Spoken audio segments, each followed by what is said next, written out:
Hanaki, you know that our souls are connected by fate? What do you know? I'm Yuno Hanaki, the one and only Oiran from Yaloon. Good afternoon, everybody. Welcome in, welcome in, welcome in. I hope you guys are doing well. Happy Monday. Happy start to the week. Let me just volume on this game real quick. It's a little loud. It's a little loud. But yeah, I hope you guys are doing good. I am very, very tired. I mentioned it on my, in my YouTube chat. But I could not sleep last night, basically at all. I had to take medicine that would induce EP, and it didn't really kick in until like 7 a.m. So, I'm surprised I actually woke up with my alarm. But I was very out of it and like loopy for like quite a bit. I got out of bed a little bit later than I would have liked, because of that. But I'm here, so that's all good. But yeah, today we are going to be trying out Moondusk Masquerade. So I've been following Nochi Studios for a little while. I have now played 2 of their games. I have played the streamer-focused one, and I have played Love Cult. But Moondusk Masquerade was actually like the game that I saw from them that like first took my attention. Because it has core elements that I really, really like in things in general. Also, sorry if the audio keeps cutting out. It's because every time I click away from the game, it like pauses. So this game is like Cinderella-esque, kind of like Regency era-esque, and it also focuses on a lot of like fairies and like fae vibes. Those are all things that I really, really love in fantasy media in general. Just the vibes are just going to be very immaculate, I feel.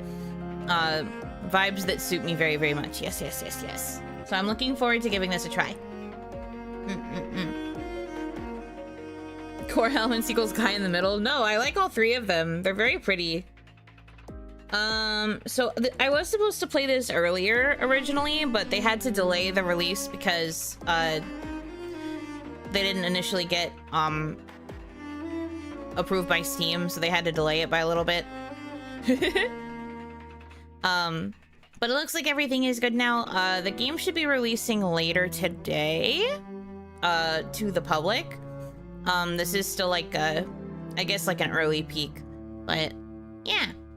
But because I was originally going to be playing it earlier, I was only going to be playing through the like main story / like common route, for lack of a better term. The story with the love interest was going to be considered like spoilers, but since this is release day, I can't actually start a route if we manage to make it that far. I've heard the main beginning part is quite long, so I personally don't think we're gonna get there today.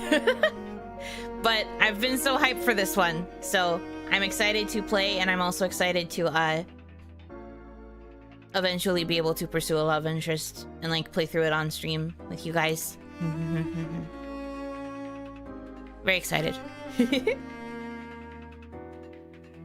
yeah, this is one I've been looking forward to, so I am glad to do it. Also, sorry if you hear crinkling. I had to grab Uncrustables because maybe eating food will help me wake up. Huh, it's almost like eating food will help somehow. So yeah, we're gonna be in for quite a bit of reading. I don't know how long I'll go for this stream. The like loose estimate of time I got for this beginning part is like 6 hours-ish. I don't know if I'm gonna go 6 hours, but maybe if it's compelling enough, I'll lock the frick in. Who knows? Let's see. Either way, I am still super excited to try. Excited to take you guys on the journey. Okay, let's start, I guess.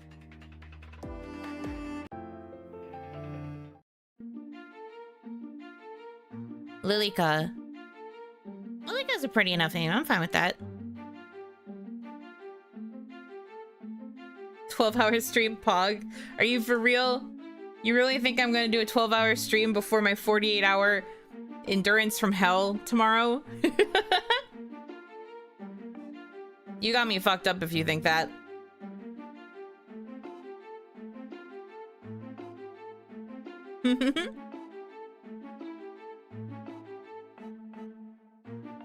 You know, please.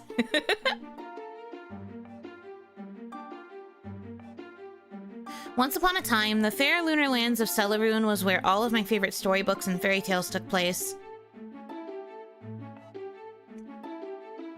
A land where the Celestite fairies would gather for glorious balls and rejoice under the moonlight. A realm where enchanting surprises would welcome you in every corridor. Be it the endless crescent cascades or gossamer delights, or perhaps if you're lucky, even the hand of a handsome fairy prince. There was a time where I believed that I would someday find myself in such a world. A world beyond the rosy fields of Vestim, where I once called home. And now, I wake up every morning in Celarune wishing I could reverse my fate.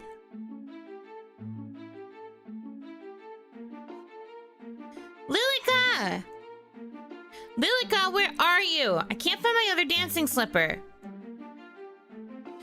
Lilica, I need you to finish combing my braid out. Oh, and my hem needs mending. My brooch tore it again.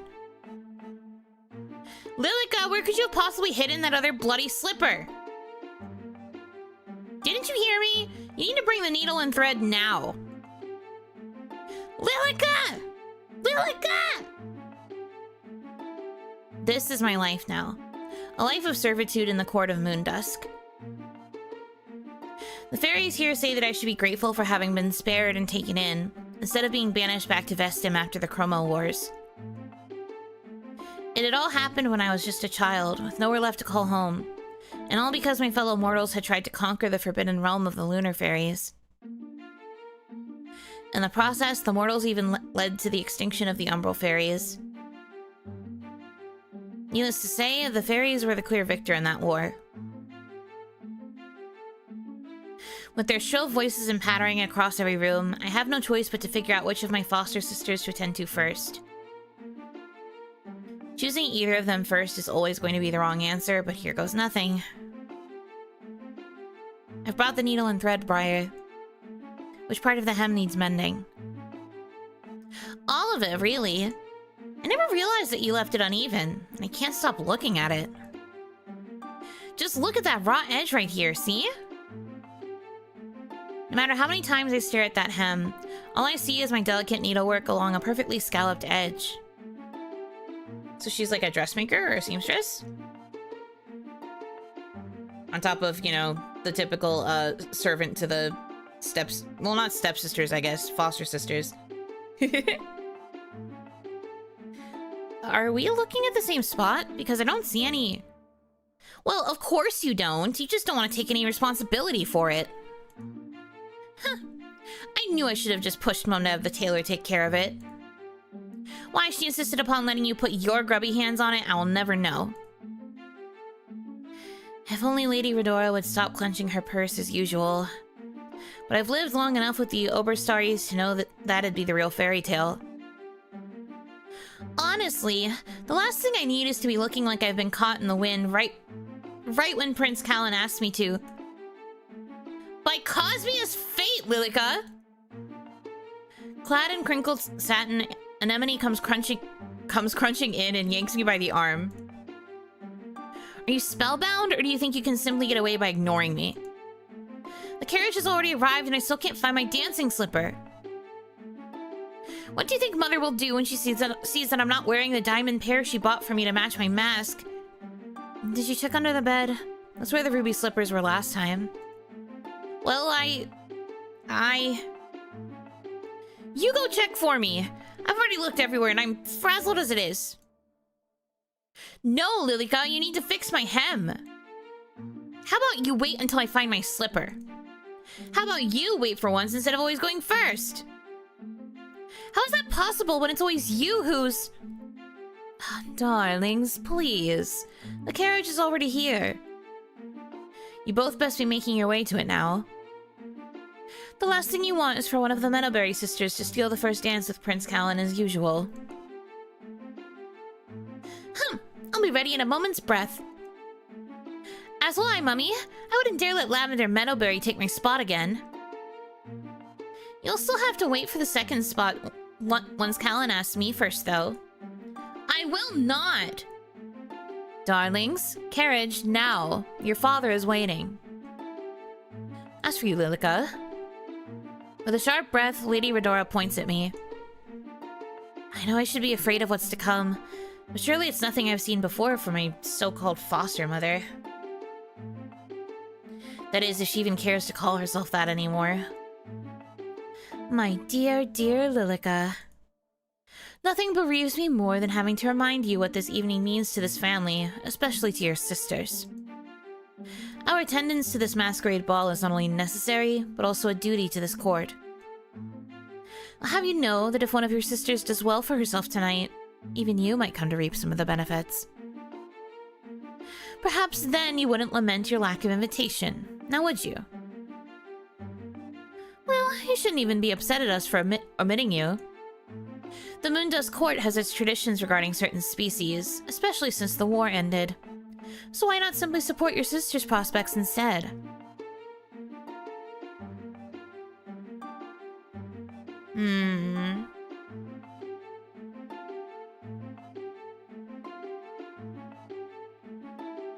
I like that the sparkle kind of lights up when I have an answer. Ma'am, I'm just existing. Ma'am, I'm literally just sitting here. What are you even talking about?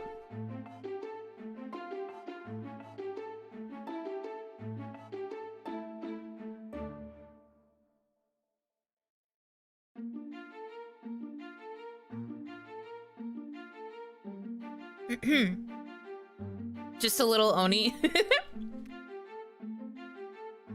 True. Oni apparently don't have rights in the Fey realm. Well, perhaps I'll find my own invitation someday. Perhaps. Yet, for someone who claims to be grateful for being rescued when she did, one would think you'd cease making this about yourself again. With the current negotiations in place, I hardly doubt the court has any plans to change their stance on mortals and vest them anyway. You're not about to say that you miss that wretched place, are you?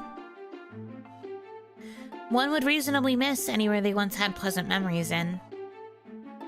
Surely you're not referring to the ones with your neglectful family, are you? The ones who would rather let you starve than stop invading our realm's portals? You've made your point, my lady. I don't need the memories. Well, good. Because I wouldn't want you to be recollecting anything shocking. In fact, consider it a blessing in disguise that you won't have to be subjected to tonight's gossip. There's certain families who still don't see eye to eye about sparing the surviving mortals after the war. And that's heartbreaking, isn't it? Now, mind the house and see to it that breakfast will be ready for us by the time we return in the morning. Oh, and one more thing. Yes? Anemone wants milkberries with her morning porridge. Freshly plucked. With that, Lady Redora dons her plumed mask and struts out the door. As soon as the carriage disappears, I finally come to my senses. Freshly plucked? As if I didn't pluck milkberries yesterday. An all-nighter ball, is that common? I mean, yeah. They are night fae. They are fae of the night court. They are probably most active from sundown until sunrise. So I would say probably.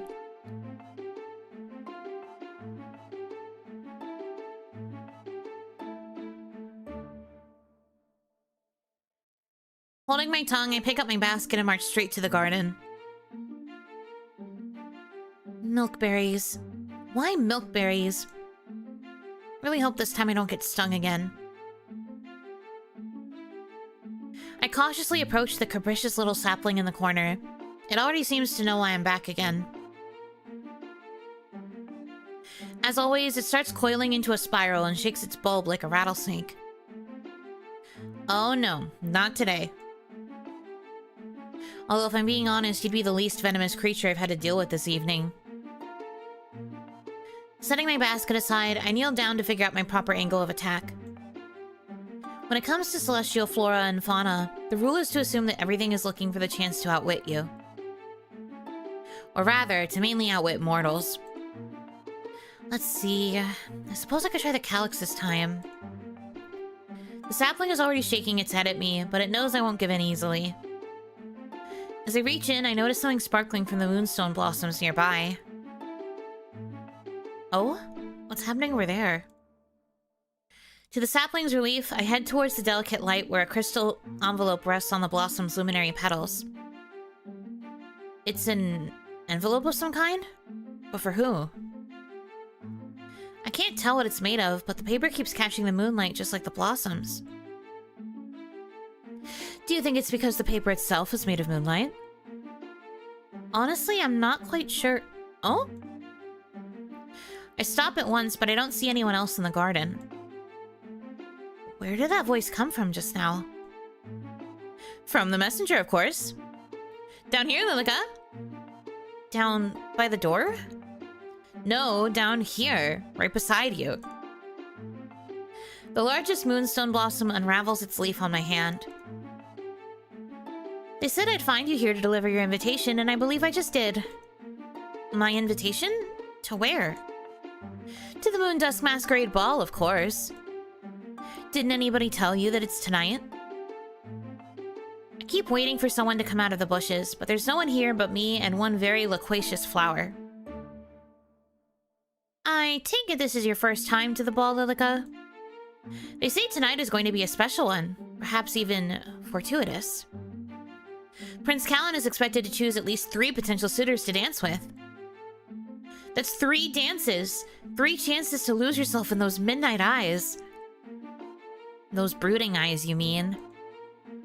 I've seen Anemone and Briar sketches of him hidden under their pillows. Well, they say he might not be so brooding once a special guest arrives tonight. The flower keeps gleefully pushing the letter towards me, its petals rustling under the shimmering moonlight. Go on! It's your time, Lilica. Immediately assuming it's someone's prank. True.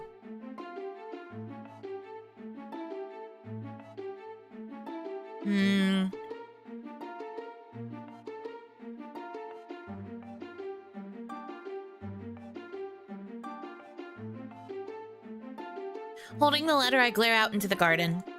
You can come out now, Anemone. What happened to being so desperate to head to the ball on time? And now you're out here playing such childish games. And really hurtful ones, mind you. But Lilica, I don't see any anemones in this garden. Besides, the anemones I know don't do much of anything other than complaining about the weather. Even the other flowers here agree with me. Exactly how long have you been here? I did say I was the messenger. So what form do you normally take? My dear, you could be out dancing the night away by now, and yet you're wasting your precious time on me? I should consider myself lucky that you're paying this much attention to me, but I'd also be a menace if I don't send you off already. As much as I'd like that, I don't have much of anything, let alone for a ball. Unless you consider a basket a respectable accessory. Oh, well, how about I sort that out for you? That way you can't give me any more excuses. All you have to do is pluck one of my petals. Won't that kill you? Nonsense, I'm a strong one. Now just pluck a petal and fold it into the letter. Then hold it out to the moonlight, and before you know it... The second I give my offering to the moon, thin silver wisps start binding onto my clothes. Dang. A euphoric light soon overtakes me, adorning me in a silhouette made of stars and tiny moonstone blossoms. It's not until the flower gives a delightful laugh that a glittering mask graces my face and seals my fairy disguise. Looks like someone's finally ready. I'm quite pleased with your mask. I'd say it's lovelier than any of mine. How is this all possible? I've known of celestite magic since I was brought here, but the Oberstaries have never been capable of something like this before. If you are the messenger, then who sent you here? Didn't I tell you that you only have so much time? Right at this moment, there's a ball missing the one guest they don't realize they need the most. So go. Go on, Lilica. They're waiting for you. As the flower playfully laughs, I spot a floral carriage already waiting for me in front of the manor. For all the times I wished upon the moon to change my miserable fate, is this really how it's finally sending its miracle out to me? Will it really come down to a flower, a mask, and a single night to unravel my destiny under the moonlight? Yeah, man. One chance, one shot, one opportunity.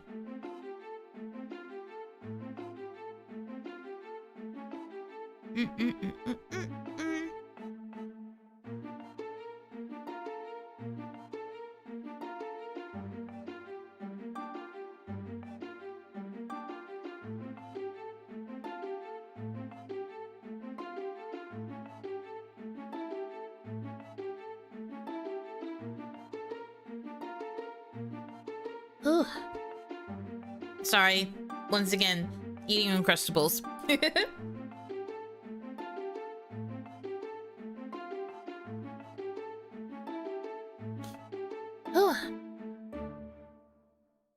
I really was hungry, dang.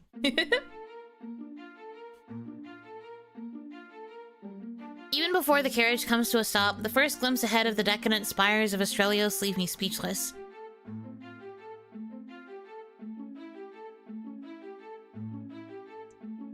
For years, I've grown up listening to Briar and Anemone gush about the royal family's palace.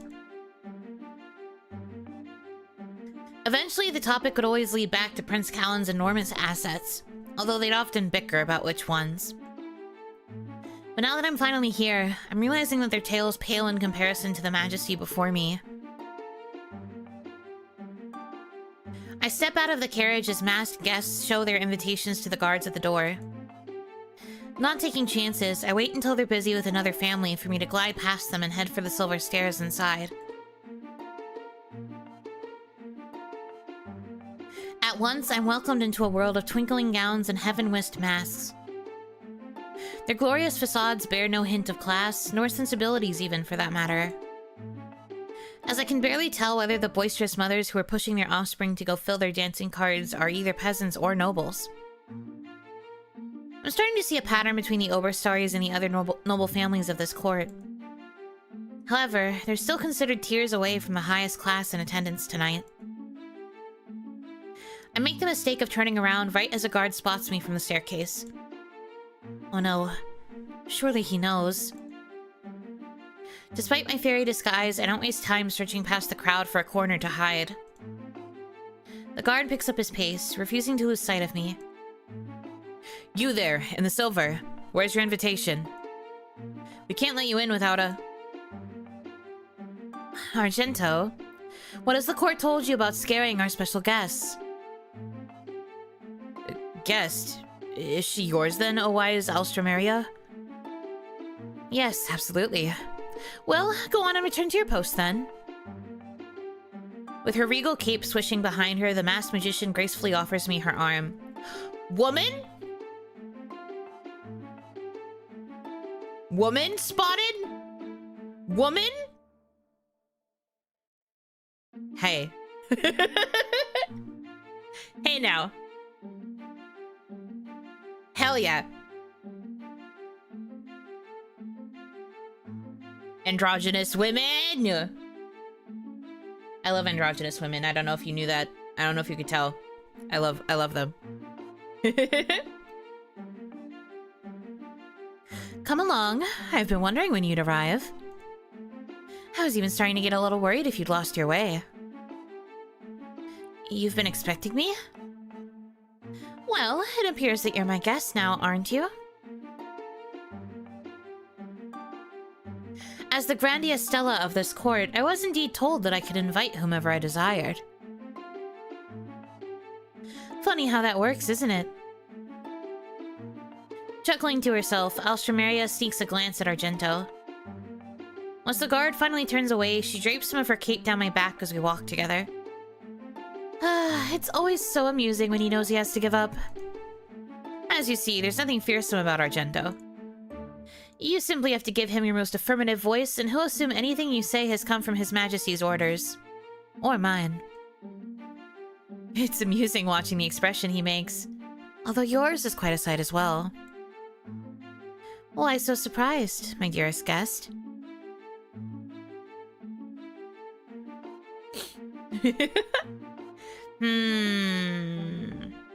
I mean, this feels like a reasonable guess. Why else would she be here?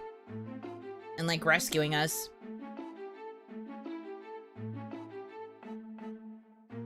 Yeah. Are you my flower? Am I your flower? Are you trying to tease me about my name? I'll have you know that I'm quite fond of it. So much so that I'm curious to know what it'll sound like when you call me by it. Shouldn't I be calling you by your court title, Grandia Stella? Perhaps you should be when we're among other officials of the court. But I don't mind if we made this our first little secret. Whoa! Smooth! Okay. Pop off, I guess.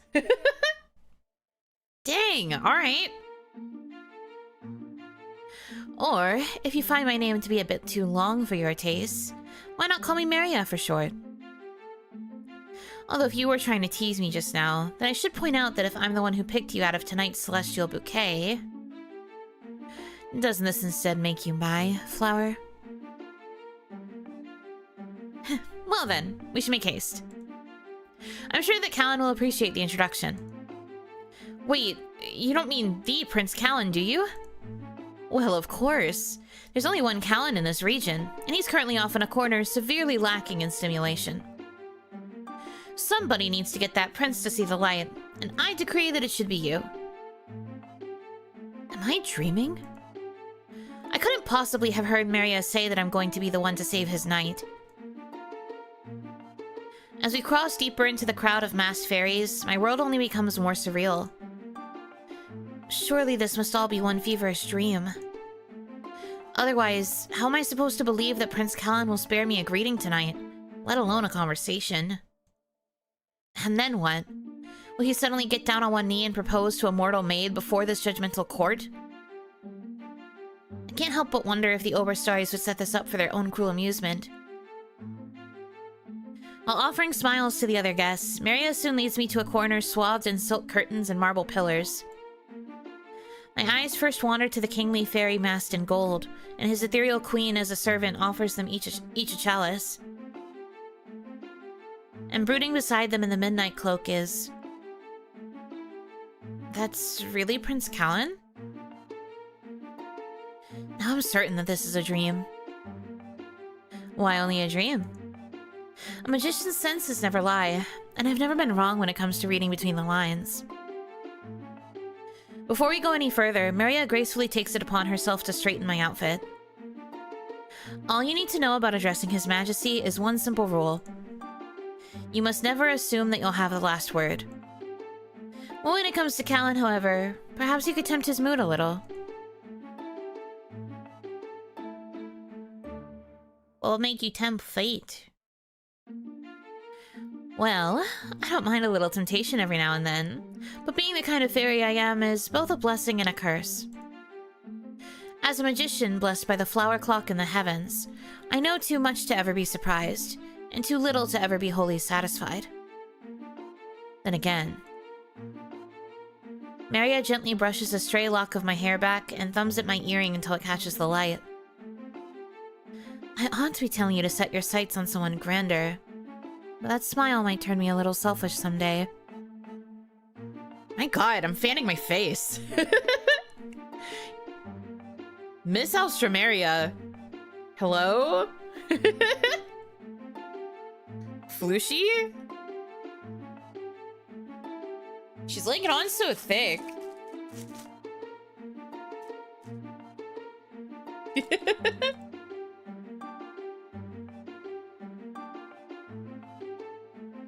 If such a thing were to ever happen, then I'd be asking for a delicious sort of danger, now wouldn't I?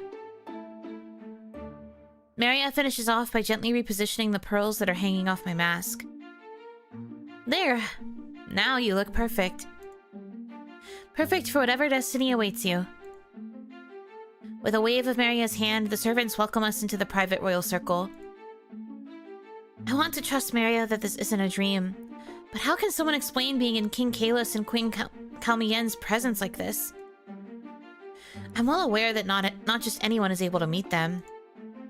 Even the Oberstars have never shared anything more than a brief greeting before. Spotting us, the king and queen beckons us with matching mysterious smiles.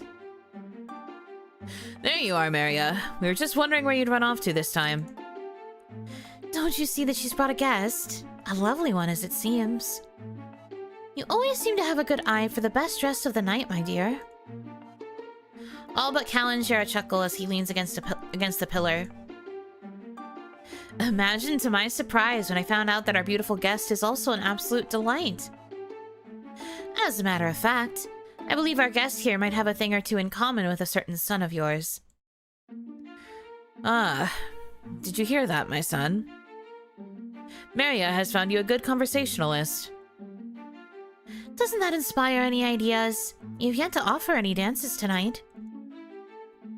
With a husky sigh, Callan finally pulls away from the pillar to face me. The moment his eyes soften, I almost forget to breathe. Would you like to dance? Even before I've taken a step, Maria prods me towards him. Yes, of course I'd like to share a dance with you, Your Highness. Apologies for forgetting my formalities. I don't mind. Neither do my parents, if you can believe such a thing. He's telling the truth. On a night like this, everyone can fancy themselves whomever they want to be. After all, something thrilling might come out from all this. So run along, my dears, and enjoy that good conversation. I'll be here waiting with Maria, perhaps starting on those cards and invitations. Mother, please. Hanaki, welcome in. Callan is quick to offer me his arm and lead me out of their circle before anything else could be said. Before leaving, I spot Maria taking a seat beside the queen and helping herself to a chalice. Something tells me that they'll be toasting once we're out of sight. Everything is happening so fast, especially to have this moment here right now with Prince Callan.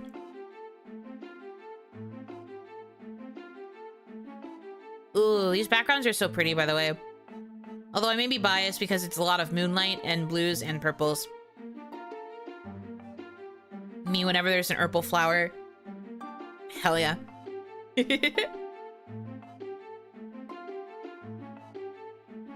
While the celestial lights and ornaments inside the palace are sights to behold, the gardens are the true wonder of this sparkling night.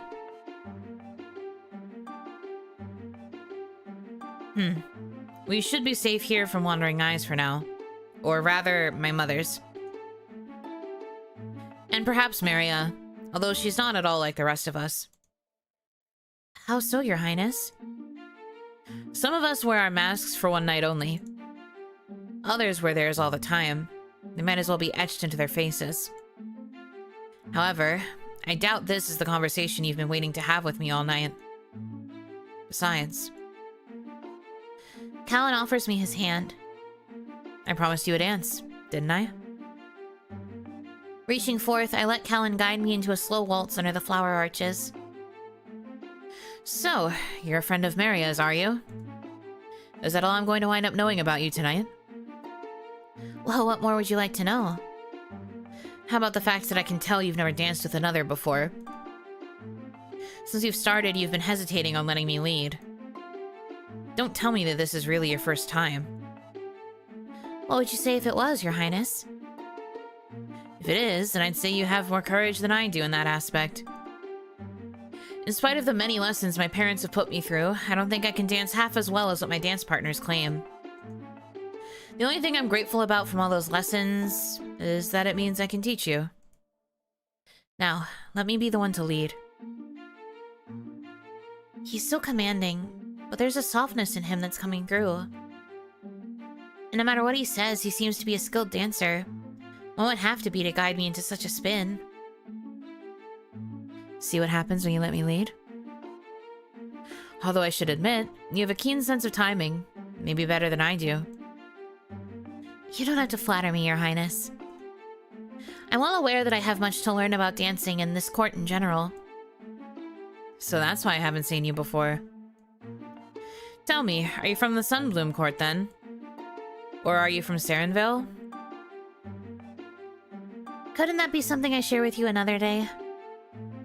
As the Queen said, perhaps tonight is the night where I could pretend to be one from your court. Or you could also just let me guess if you won't tell me. Between you and me, I can be quite impatient for the truth.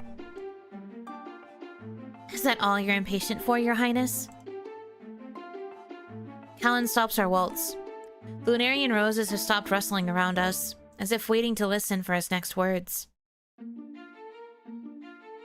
Contrary to what this court says, I'm not here to make betrothal promises to anybody.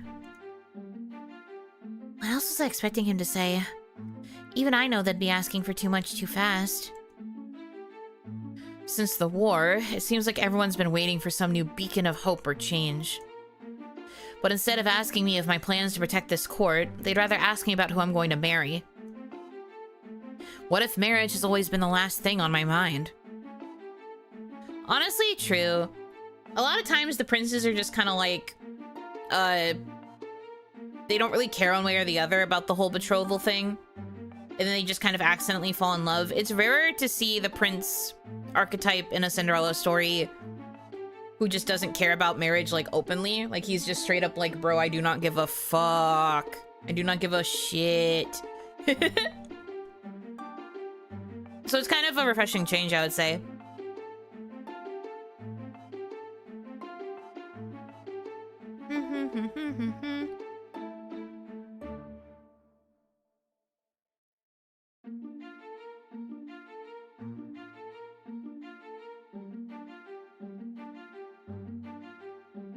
Ew. I have a pile of paperwork to read, please. Please. Why do I have to care about marriage when I have paperwork? Prince be like, marriage ain't nobody got time for that. He's literally just like, I do not have any room to pencil that in. Please.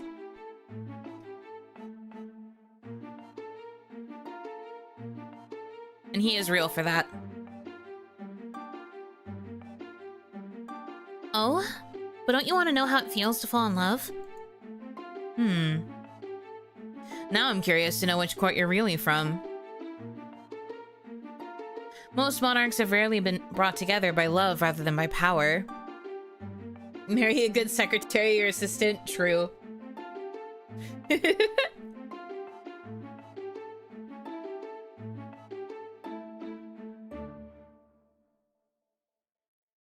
At best, they'll manage to learn how to use each other to get their way.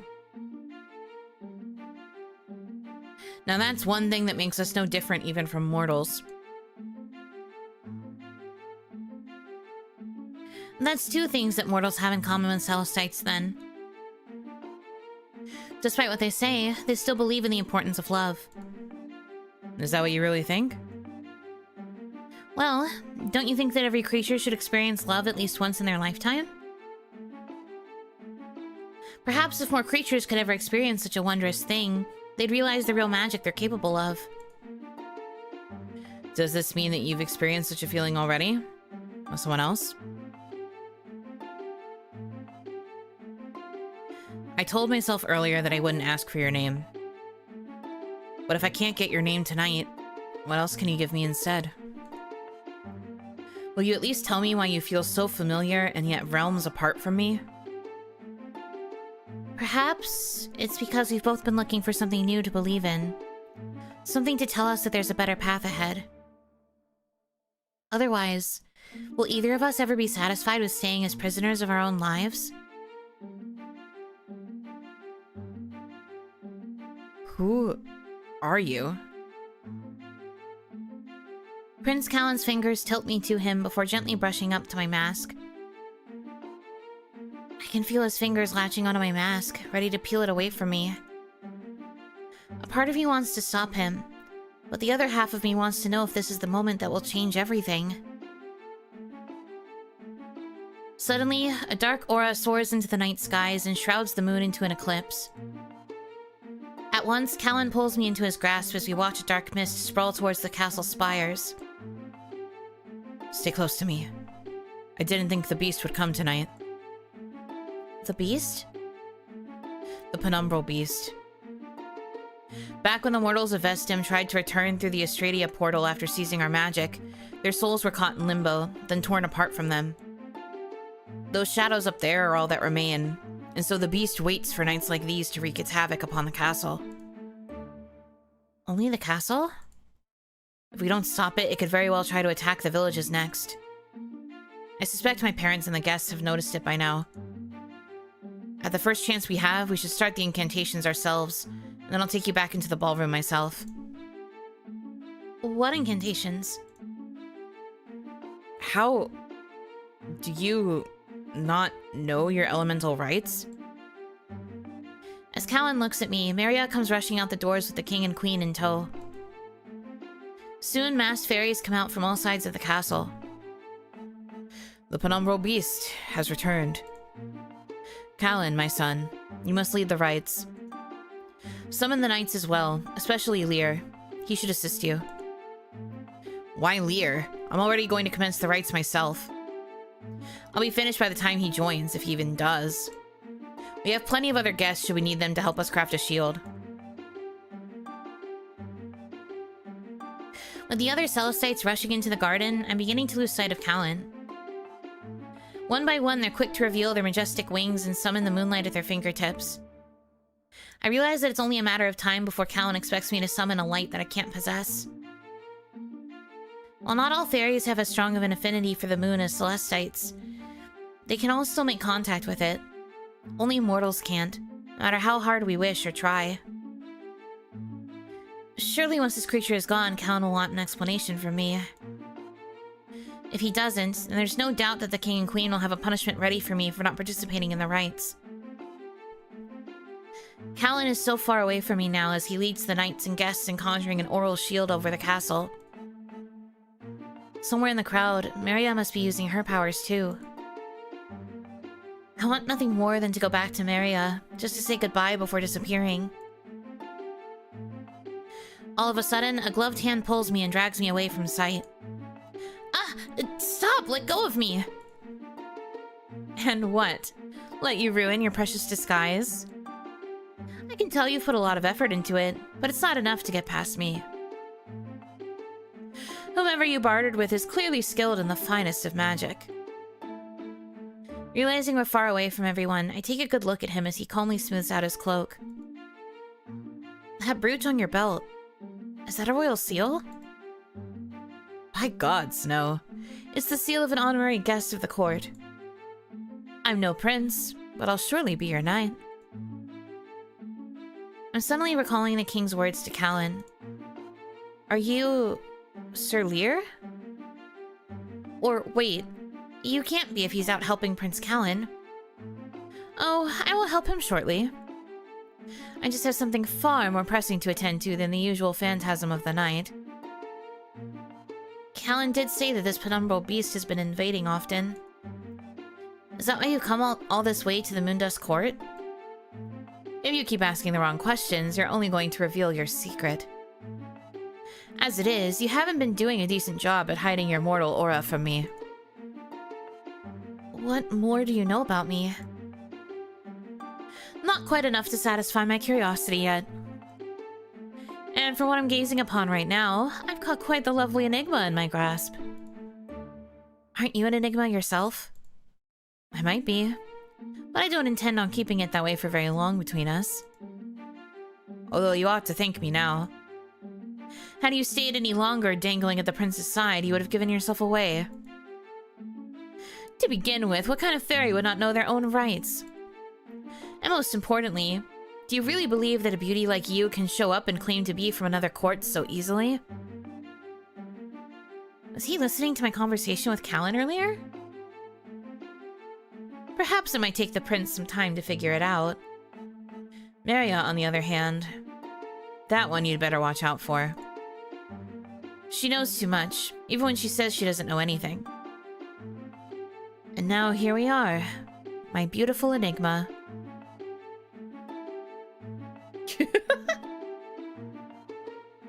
Why? It's really funny sometimes how choices in visual novels and otome are just so like drastically different from one another. Like clearly one of these is very much like the wrong answer.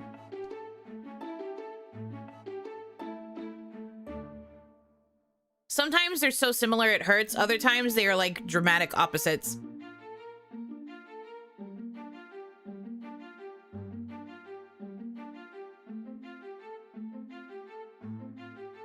It's so silly.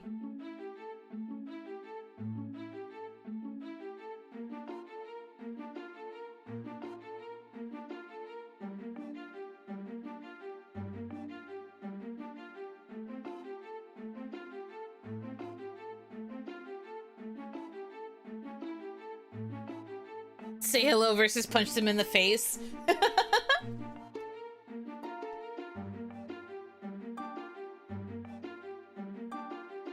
Please say you'll keep this between us.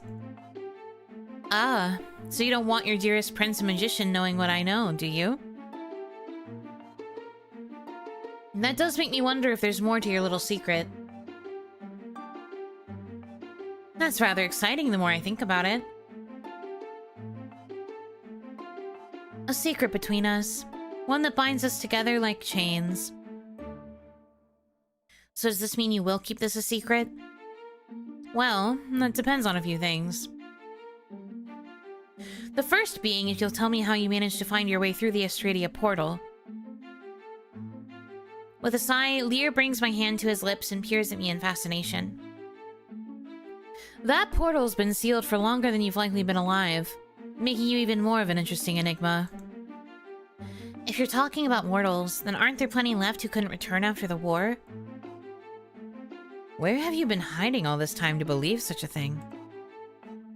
Let me tell you something that you ought to have known before setting foot here tonight. If there are any mortals left in these lands, they certainly wouldn't be able to find their way into this palace. Not even as servants. Every sound around this castle makes you flinch right now, doesn't it? You can hear the crackling outside as they fend off the penumbral beast. Mark my words. That monster will keep coming back for as long as it needs to claim its retribution. What does that monster really want from this place? I might just tell you more the next time we meet. Why not now? It seems dangerous to wait. What's more dangerous is you being here before the masquerade resumes again. Once the ball resumes, no mask will be able to protect you and your secrets. If you truly want to know more, then leave now, or you might not be able to see tomorrow. Trust me on this, even if it's for this one time. I wish I had more time to think, but I do hear bursts of loud sounds followed by a fluttering chorus of wings. Soon I'll hear footsteps once everyone makes their way back into the castle, and then... Go, while there's still moonlight. For fate would have it, my short time as a disguised Celestite had finally come to an end. I can't remember the last time I've run this fast without stopping. Perhaps it was once through the wildflowers of Vestim, but it definitely wasn't while wearing a ball gown that slowly fades into stardust. By the time I reach the manor's garden, my heart hasn't stopped pounding. All I can do is rest among the moonstone blossoms as my mask finally fades away. Now I feel even more like I don't belong here at the Oberstarry house. But how could I ever find my way back into that palace?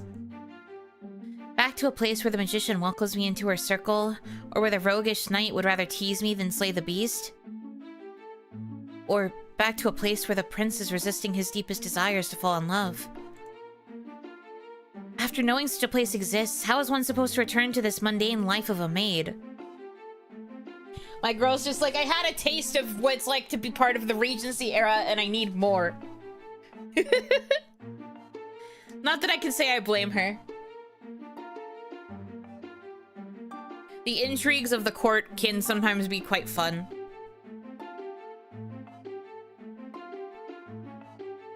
Is that not the world those tales spoken of before the war divided my kind and theirs?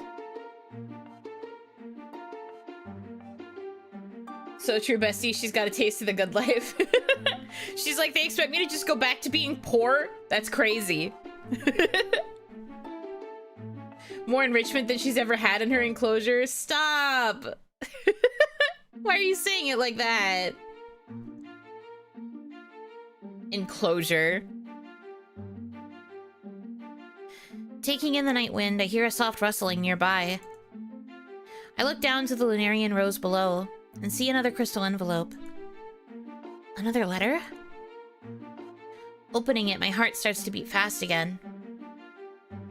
Your beauty may be something to behold, but it's your courage which has enchanted my heart tonight. In your celestial wake, you've left a lingering mystery upon my very soul. While you left before I could have seen under your mask, I desire another chance to lay claim to your precious spirit. For in 3 masquerades' time, the king will announce his heirs soon to wed. And if you truly believe in destiny, then you must make your glorious return to set this magic in motion. Only then will you part through the veils of this court in all its love and lies. And most importantly, you'll discover who seeks to capture your heart with words of passion in both ink and whispers. So tell me, my starlit wonder, will you meet me again at the next Moonlight Masquerade? The next day. Or night, because it's still dark. Looks like most everything happens at night here.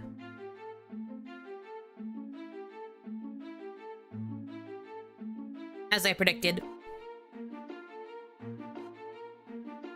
Okay. Heading home from running errands in the village all day, I can't help but notice the castle grounds and think back to that magical night. It was a night full of wonder, mystery, and endless possibilities. I know I should keep walking, but I find myself stopping to enjoy the sight. Before taking another step, a familiar crimson beauty catches my eye from a distance. Wait, I recognize those flowers. Those aren't native to Celarune. I didn't think they'd be here considering how most fairies find them ordinary. Unlike the other flowers around, I remember seeing these ones while growing up in Vestem. At least from what I can remember of those painted fields. But this kind, they used to grow wildly in the bushes outside of my family's cottage. Mother used to bring a bouquet of them inside so that our home would always smell fresh and sweet on those dewy mornings. If I'd known that such flowers were also growing in Celarune, I surely would have tried asking his lordship and lady to let me keep some in my room. But then again, why would this royal family be keeping them in the first place? Just because they don't glow in the moonlight doesn't make them any less extraordinary. After all, a rose is still a rose no matter from which land they're from. Isn't that right? If only I could let this one grace my bedside table, right beside my books. I'd like to get a closer look at the petals in full bloom.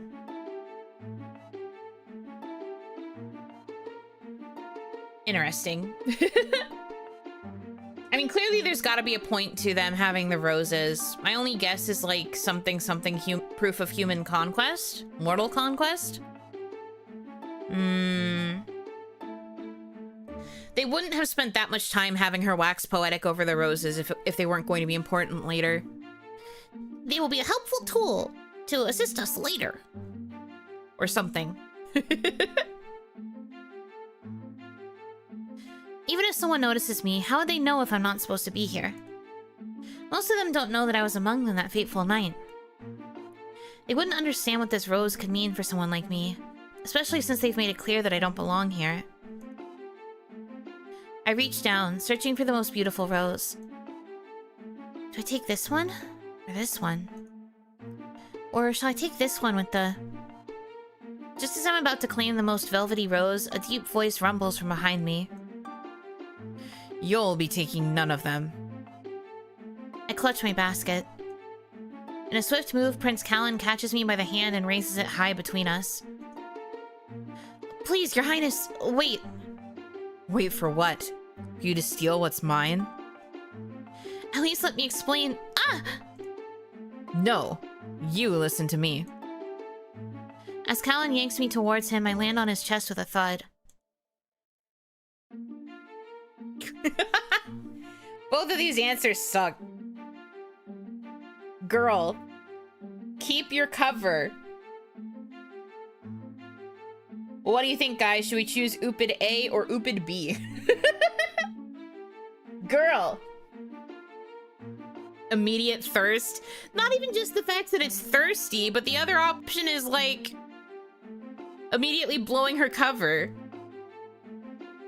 She was just like, no one will know I'm not supposed to be here. Like, yeah? Ma'am?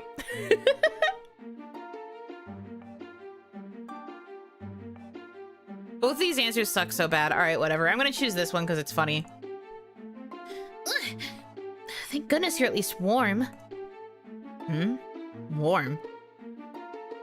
At once, Callan pushes me back by the shoulders. Girl, get off the floor. Literally me right now. I'm just like, hello? The floor? Girl, get up. Stand on your two legs. Why would you think I'd be willing to offer such a thing to a thief like you?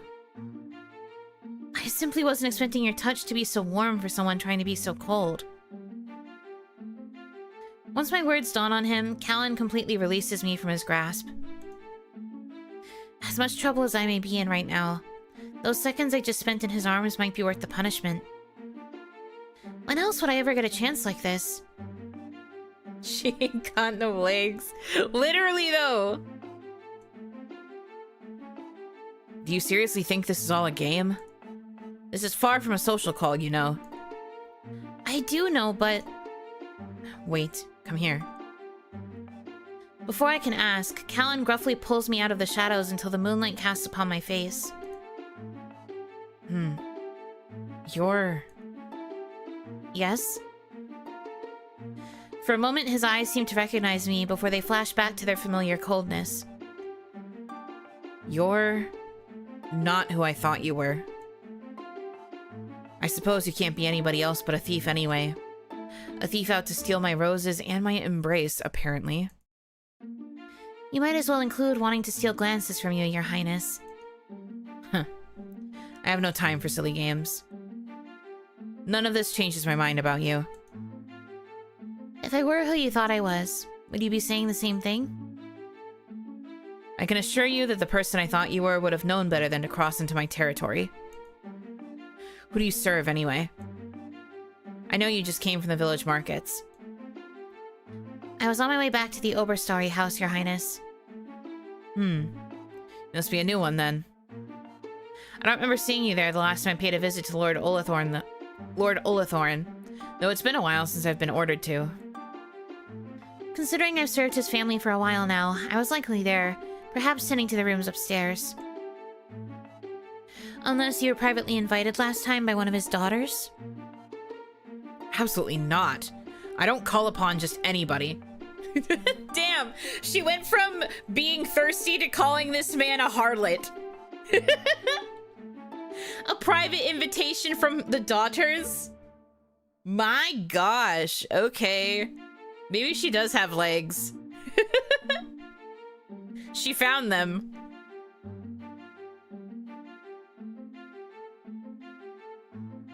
If you must know, I'm still trying to understand how a servant like you could have such a lapse in judgment. You can just come out and say it then. It's not like you'd be the first in these lands to say it to my face, although you might be the first of the royal family to do so. Fine. Nobody expects mortals here to be anything but heartless or mindless. Instead of knowing your place and keeping your hands to yourself, you mortals think you can claim what you want whenever you want. If it hadn't been for such false ambitions, the Chroma Wars wouldn't have put such a strain on our lands in the first place. Slightly slaps his chest, you ho. For real. I can only assume that you're simply one of the many captives that we chose to spare, and this is how you repay us? But I have been repaying you all every day and night with my life. Clearly, you haven't been paying enough.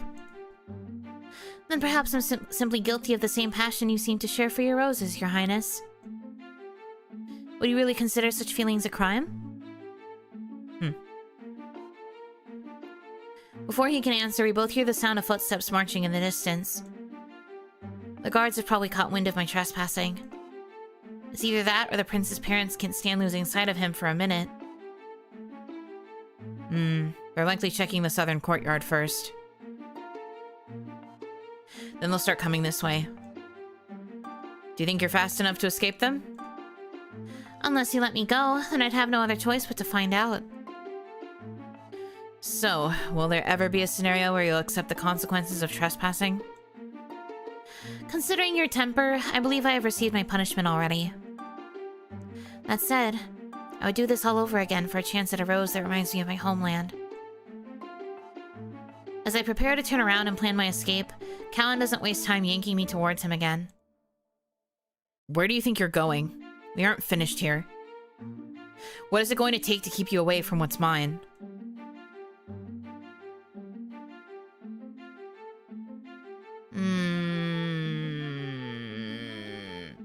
These choices sure are choices.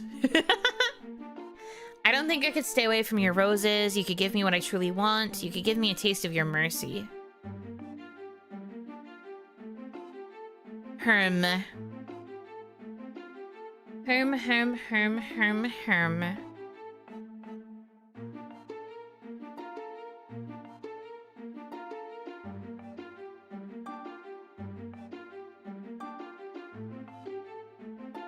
I like the implications of the rose statement, actually, the more I think about these. Taste of these.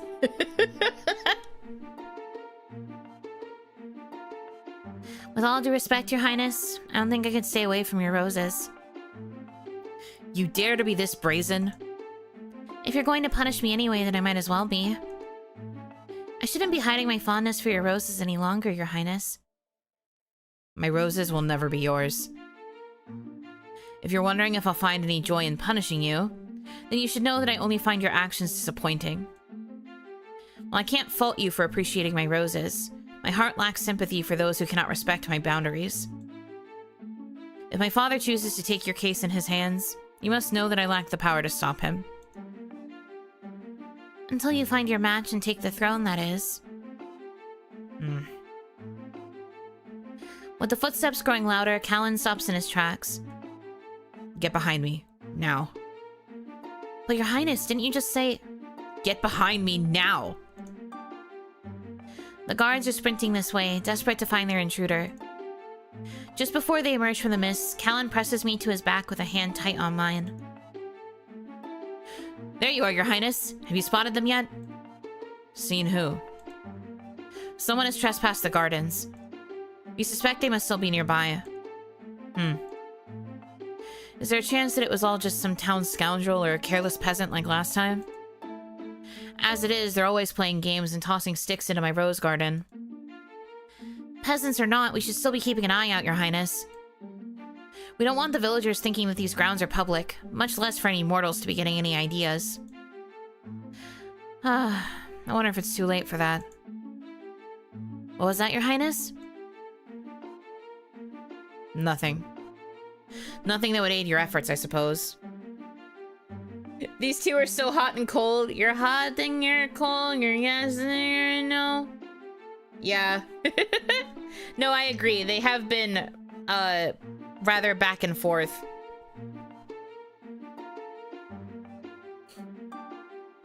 Holding me in place, Callan turns his body just enough for the guards to cast a glance at the unassuming bushes. I think you'll find that there's no one here but me. If there were, you best know I would have taken care of them myself. That is, unless you and your men dare to question my capabilities. Not at all, Your Highness. We just can't take too many precautions in these times, as you're well aware. Well, if anyone's still here, I'm sure they'll be trying to hide near the southern grounds. Go make sure they stay far away from my mother's Lunaria roses in the chapel, will you? Of course, Your Highness. You heard him, men. To the chapel. Both Callan and I wait silently for the guards to storm off in a line. How wide is he? I mean, I think the better question is how small are we being like the human in this equation? I think it's more that we are the small. We are the small and the little and the small. Even when they're all but a speck near the Queen's Glade, Callan remains on his guard. That should keep them busy. As Callan finally lets go, he plucks the rose closest to me and hovers it between us. Give me a reason not to regret my act of mercy. I think you mean your act of generosity, Your Highness. If you find this to be generous, then you still have more to learn about me. As I reach for Callan's hand, this rose becomes our sole witness to this forbidden exchange.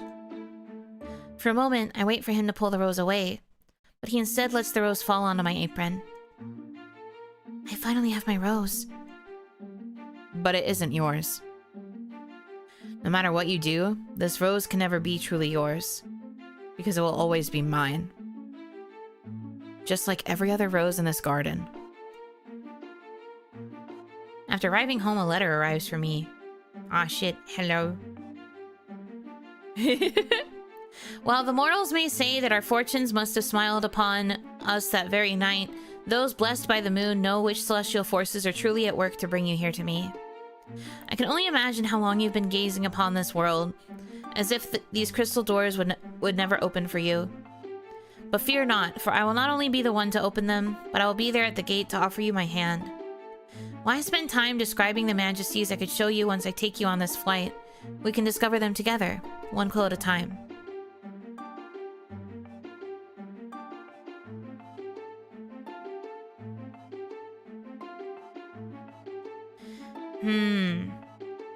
Accompany my sisters to the castle or tear this letter before someone finds it.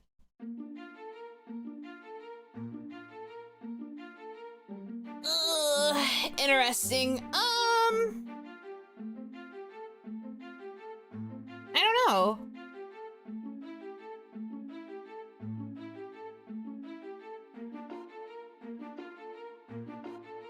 I mean, we do want to go to the castle again. That does seem to be an expressed desire that Lilica has. But I do think she might have a point about wanting to hide the letter. Because if we are right to assume that this is coming from Callan, it's like we would be running the risk of getting caught. Charming him, courting him, him writing letters to us type shit. God, I wish I wasn't playing this game on Sleep Brain, because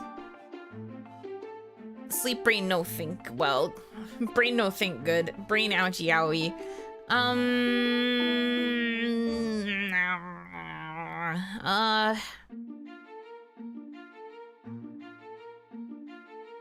You only live once.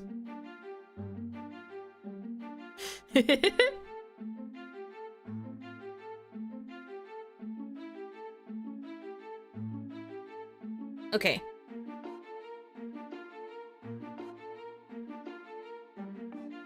When a lady of a noble house has to pay a visit to the court, it's common for her to bring one of her most trusted maids along. On most days, the role usually falls onto Clematis, the head maid of the Oberstarry house. But for today, it's been decided that I will accompany Lady Redora to her tea time at the palace. I was surprised when she even suggested the idea that I would come along with her. She's never mentioned it before, so do I dare ask why now? As soon as we arrive, Lady Redora doesn't wait to toss her coat to me. Now do make yourself scarce. The ladies don't particularly fare well with the extra company, otherwise they'll start asking you questions. You wouldn't want that either, would you? But aren't I supposed to be within a room's reach? That's what Clematis taught me to do. Not for today, my dear. You are to put my coat away and find someplace else to make yourself useful. If the other maids will allow it, why not volunteer in the kitchen? All I ask is you be ready with my things when it's time to leave. Is it really appropriate for me to ask them, my lady? Before she can let me finish, Lady Redora straightens her skirts and struts to the parlor room. I can already hear the tea time chatter echoing off the walls. She was planning on having me wait outside, then why didn't she ask Clematis instead? After putting Lady Redora's coat away, I reluctantly make my way to the kitchen. As I approach the door, I can hear the cook scurrying to prepare for tonight's supper. All of a sudden, the door swings open and a palace maid stomps in her tracks. Oh? Are you lost, my dear? I would be if this isn't the right way to the kitchen.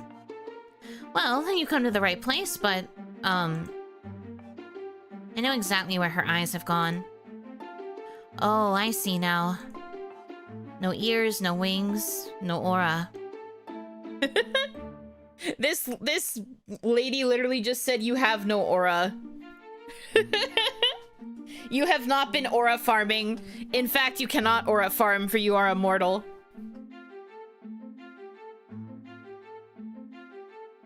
Who sent you here, my dear?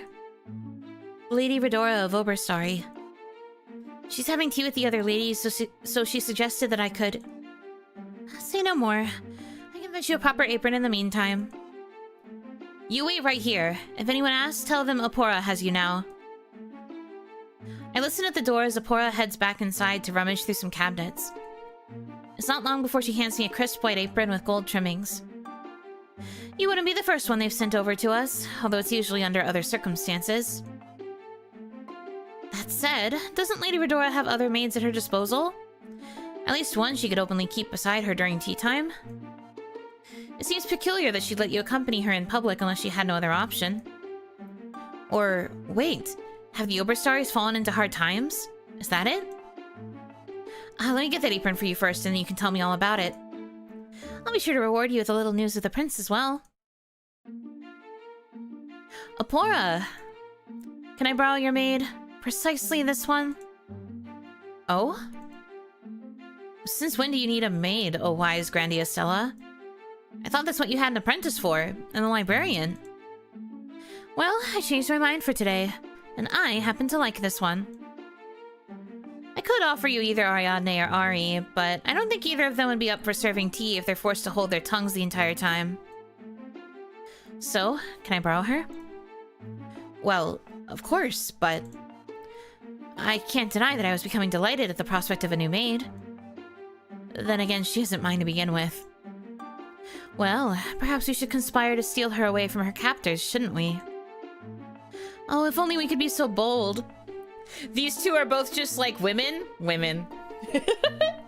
Apora wanted to gossip, but I think she also just wanted to be close to a pretty woman. Maria wants the same thing. Women! Yippee, yippee! Now then, take her before I change my mind. You've always been my favorite maid, Opera. Well, come along with me, my dearest maid. With a spring to her step, Maria guides me deep into the sprawling palace halls. Here we are. Welcome to my domain. Or, well, at least one of them. I have a proper workroom in the East Wing, but the library has the best lighting in my opinion. I'd been wondering when I'd finally get the chance to show this place to you. The other night didn't particularly leave us with much of a chance, did it? So you do recognize me? Well, I'm quite sure I do now. To be fair, I was pretty certain of it since that night. I just know that it's better we keep it a secret between you and me for now. Only for now? Eventually, it could become a secret between you, me, and the moon. You should know that your abrupt departure left quite a surprising effect on Callan. I've since been assuring him that he should keep his eyes peeled for your next appearance. You are planning on attending again, aren't you?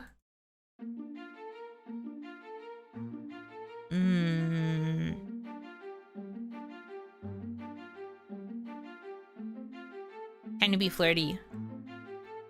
Only if I stay with you this time. With me? Me? Really? And to what pleasure do I owe such lovely company? Well, would you be opposed at all to my company at the next ball? Not at all. Honestly, I'm just surprised, that's all. I'm accustomed to the guests arriving solely for one thing only, and that's for Callan. You're not just trying to tease me, are you? Otherwise, I might have to send you back to Opera. At least it wouldn't be back to Lady Redora just yet. Oh heavens, I really should just make you my captive. Then I could keep you right here beside me and share all of my trinkets with you, while Apora brings us some of her famous snowfrost breads. That was a mouthful. Snowfrost breads. Bleh, bleh, bleh, bleh. I've barely met the Oberstarry family at other balls, but something tells me that they aren't the sort to be sharing good fortunes with. In our society, there are certain breeds of nobles who've been brought up to hate the mere mention of mortals, especially when discussing war or monarchy. While I can understand some of their sentiments, I can't say I share them all, if any. After some time, it becomes a chore having to listen to them lay blame upon everything but ourselves. But alas, even a court magician is told to behave. Let's keep this a secret between us, shall we?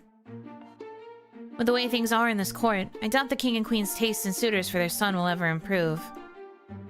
Hence why I thought I'd take a chance at matchmaking the two of you myself. You really did make an impression on Callan that night. Now that's another secret that should stay between you and me. So, let me get this straight. You want to help me meet with Callan again? I think it's important if you did, but not just because I'm saying so. Will you ever tell me why, then? I'm sure there will be a better time to explain everything, but not today. We're not exactly alone here. Pressing a finger to her lips, Maria points over to a shadow coming this way. A solemn fairy glides in carrying a thick stack of books. Ah, so you finished sorting those journals already, Ariadne? Who's the new maid? Sadly, she's not ours to keep, but don't think I won't try to weave something to change that. So, does this mean you're replacing Ari with this new apprentice? Who said I was ever going to replace her? As a matter of fact, I have Ari working on those Firefly deco lights that the Queen's been muttering about for the theme to next ball. And so, I thought I could still use another hand on finishing that elixir for a certain night. Hence, the maid. Well, I hope she can assist well. Especially since neither Ari nor I are particularly in the mood to be stirring cauldrons. Neither am I. Hopefully, Lilica can enlighten me while I work on that alchemical recipe. Or, if she's simply here to entertain me with her charm, I'll be just as delighted. It's strange to hear her say my name all of a sudden, and so warmly. I wonder what else she's since learned about me, and from where. Well then, best wishes on your experiment, Grandia Stella. I'll get to putting those poetry books away next. Run along then, just so I can see what the good maid can really do. Giggling to herself, Maria directs me over to a bubbling cauldron stashed inside a makeshift nook of leather-bound texts. Gotta throw in the flirt for good measure, always. Gotta be just a little bit charming. Now, you'll see here that I've got a cauldron going with plenty of herbs and essences from the royal gardens. But now comes the fun part of adding in a freshly altered prism dust. Prism dust? I don't believe I've ever seen such a thing before. It's a rare form of moon dust that fairies used to harvest during the solstices. Once you treat them with other flower essences, it creates a new material so strong and illustrious that it was once used by the Umbral fairies to craft this very palace. Umbral fairies? But isn't this realm ruled by Celestite fairies?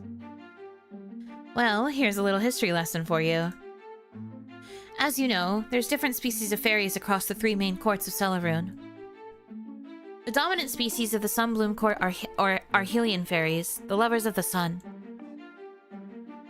The Serenvale Court is ruled mainly by Inflora, which is my species.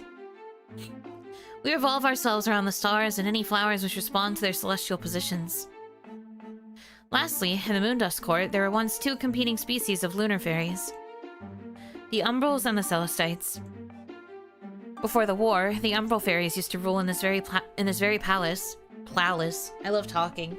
You can really tell I'm still tired because I can barely talk.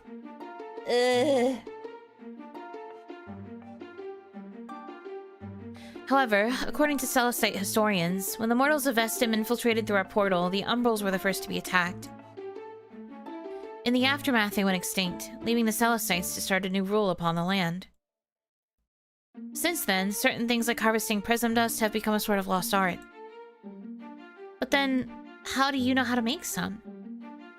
Well, as an Inflora, I've been taught by many ancestors and the Nimbus above on the potency of flowers, and more importantly, their transformative abilities when fused with moondust. Except, I'm still working on whether I could produce enough prism dust to add into this elixir. Sir Lear insisted that if he's going anywhere near that beast again, he's going to need something stronger than the usual antidotes we produce for the Royal Guard. As I'm suspecting him to be a bit of a crybaby on the field, I'm going to try to add some extra prism dust so he runs out of excuses and fights already. Making prism dust does require proper alchemical processes, some patience, and most of all... Maria plucks a crystal vial from beside the cauldron, thick with a bright silvery essence. The Tears of the Moon. Quite a lovely little thing, isn't it? The Umbral fairies used to harvest this as well. The surviving texts say that it wasn't just used for making prism dust, but for plenty of other antidotes and oddities, too. I only wish the Celestites had done more to recover the other texts for us to learn more about its mysteries. While I keep listening, I'm strangely entranced by the silver in the vial. If there's one mystery I'd like to know about right now, it's why I'm feeling so parched all of a sudden. Even if she sets the vial aside, I can't seem to tear my eyes away from it. Maria? Do you really not know what else those tears were used for by the Umbrals? I can only make a guess, but we know at least that it was often used in elixirs for raising one's stamina. But then again, it can also be used for forging these pillars you see all around this palace.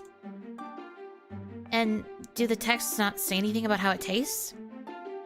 Oh, its taste? As Maria stops to think, my eyes wander back to that vial. I don't understand. I've never had such a reaction like this before. Every time I look at those tears, I just feel this strange need. This sudden thirst. Then again, I suppose I didn't have much to eat before coming here. Still, shouldn't I be asking for some crystalline water or a bite of snowfrost bread instead? And yet, despite trying to be sensible about this, I want to taste.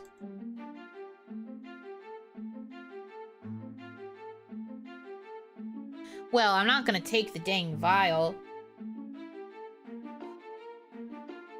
Heavens above, I'm shaking just from watching her pick up the vial again. May Maria forgive me for the ridiculous request I'm about to make. Maria? Could I ask you something else? That's what I'm here for, aren't I? How would you like for me to satisfy that curiosity of yours?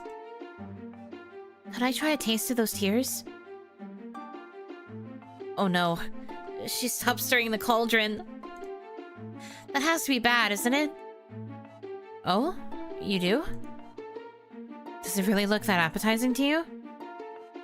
I do suppose it's probably better than whatever you've been served by that ruddy family before, but don't tell them that. Growing suspicious, Maria slowly teases the vial in front of my face. How curious. And endearing. You really want these drops, don't you? Do you even know why? If I did, then I'd tell you before I embarrass myself further. But if you did, then I wouldn't have the pleasure of seeing such an innocent reaction out of you. Just one drop. That's all I can spare, all right? One drop feels like it's all I need. As soon as she hands me the vial, I bring a single drop to my lips. A cool sensation spreads throughout my body, not only quenching this raging thirst, but by bestowing a gentle tranquility within me. Even for just this moment, I feel better than I felt in years. But now here comes the aftertaste. It's not pleasant at all, is it? The last time I tried it myself, it sort of tasted like fumes. At least I know now that it isn't toxic if you've had some too. Well, as an Inflora, I tend to be immune to most toxins. So, those tears could still be poisonous to mortals? Maria? Say something, please. Well, why should I? I know you'll be fine. If you are mortal, then those cravings of yours are most likely the worst reactions you'll have to endure for today. If you were anything but mortal, then I would have certain questions. But I will say that I find your curiosity quite endearing, perhaps even bold and brave. I want to believe her, but she keeps trying to sound not so surprised. Dare I call you my favorite experiment of today? Trying not to laugh, Maria sets the vial aside to gently wipe my lips. There we go. Now there's no more evidence of your mischief. If only I really didn't have to give you back to your captors, then I could really. Suddenly there's a loud knock on the door. My dear maid, Lady Redora wants to leave now. Oh? How can that be? It seems too early for anyone to be going already. Not unless Lady Myrtle Charm was also invited to today's tea. Lady Redora will actually leave if she's also attending, all because of a missed birthday. Once again, the most baffling of creatures are hardly ever mortals, are they? I hope that's something you can remind yourself of until we meet again. Because whenever you're here with me, you should never be afraid of showing me who you truly are.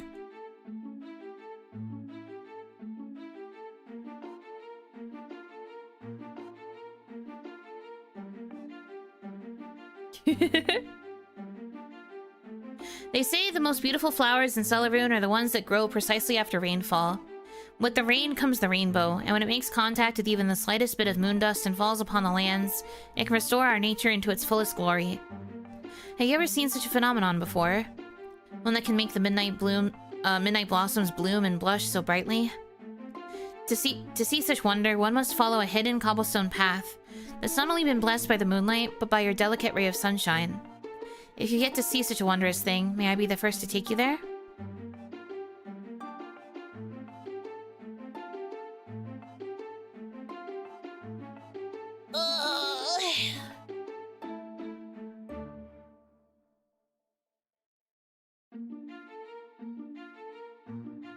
Find serenity in the rose gardens again, or search for a path across the village. Path across the village. Exploration, woo!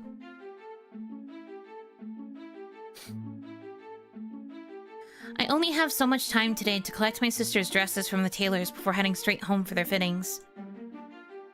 They really should have sent those dresses to be altered sooner, but as usual, Lady Redora was trying to see if she could leave the mending to me. As luck would have it, she forgot she needed me to tend to the gardens. So while I've been spared from mending ruffles, I was still placed on courier duty. With the dresses bundled in their bags, I start making my way down the cobblestone streets to search for a carriage. I wonder if the carriage parked by the glass shop isn't waiting for someone already. I don't want to have to walk all the way back with these dresses. Oh, but what's going on in the streets? It seems like there's some kind of parade.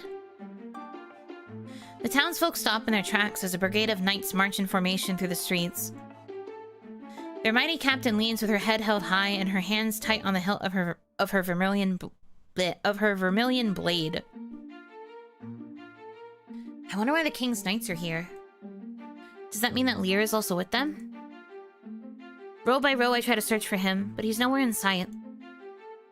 Well, it's possible that some of the other knights have been sent off on other duties. I'm still not quite sure what they're marching for, although the captain seems to be keeping an eye out for something.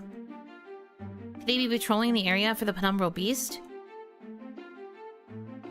While watching the brigade make their way to the pavilion, I suddenly hear someone mutter at me. Over here. Oh? Did someone say something? I look over to see who's nearby, but everyone else is heading over to watch the parade. It was barely more than a whisper, but I know I heard a voice earlier. Then again, with so much commotion going on, it could also be nothing. Or could it? Look up! Before I go, something tells me to look up at the windows. All I can see are Celestites putting their flags out in celebration of the next ball soon. This whole court really wants to see some kind of change, don't they? They're hoping that Callan's upcoming betrothal might be exactly what this court needs. Will it truly be the boon they've been waiting for? More importantly, will it be for Callan? All of a sudden, I see a cloaked figure jump from one window and into the other. What was that? Before I can even blink, I hear the sound of armor clinking towards me. You there. Did you see where he went just now? I'm still trying to understand what I saw. It's one of my knights, I'm afraid. He's trying to go rogue again. If you see him, please don't be afraid to tell me you're one of my knights. You can also tell him that Captain Azalea will have plenty of words for him. That scoundrel's likely hiding out near one of the pubs. Eyeing the windows, Captain Azalea marches off. Could that really have been Lear in the window? That shadow moved so quickly that I could barely see if they were wearing a cloak. If you lower your voice a little more, then you'll have your answer. So that was you. I was serious about you keeping quiet. If they find us, then perhaps you'll have a reason to hide too. Well, why me? I told the captain the truth. Even if you did, I don't know if she'll believe you much longer. From the corner of my eye, I notice a flash of vermilion waiting for us at the other end of the street. There you are, you rake! This time I'm not going to let you out of my sight. That might be difficult even for you, Captain. You see, I don't particularly enjoy being caught. Therefore, so long, Captain! Lear turns on his heel and starts running, but not before taking me along with him. You scoundrel! Don't think you can get away with what you did! Knights, assemble! With the wave of her hand, Captain Azalea sends a horde of knights on our trail. Lear, wait! That's the captain we're running from! If you squint real closely at her, then you'll realize she's no different from you or me. I hope that makes you feel less guilty as it does for me. Be serious about this! What on earth did you do? To be quite honest, I didn't set out to anger her. I was only being honest when I told her that I couldn't accept her request. Had I accepted, then I'm certain I'd still be chased down for saying yes under false pretenses. False pretenses? Does that mean what I think it means? Captain Azalea is still trying to gain on us and shows no signs of stopping. She really is putting her all into that sprint. Is it perhaps because Lear really did spurn her passions? If you don't want me calling you immortal in public, then you better start running faster. Now it's my turn to hush you. If you don't want me saying so, then you cannot let the captain haul me back into that stable. If there's one thing I can't stand, it's being tied down without an attempt to at least tease me into it. Hello? He's like, at least buy me dinner before you threaten to tie me up. Lear, you're a little crazy. Luckily, I like that in a man.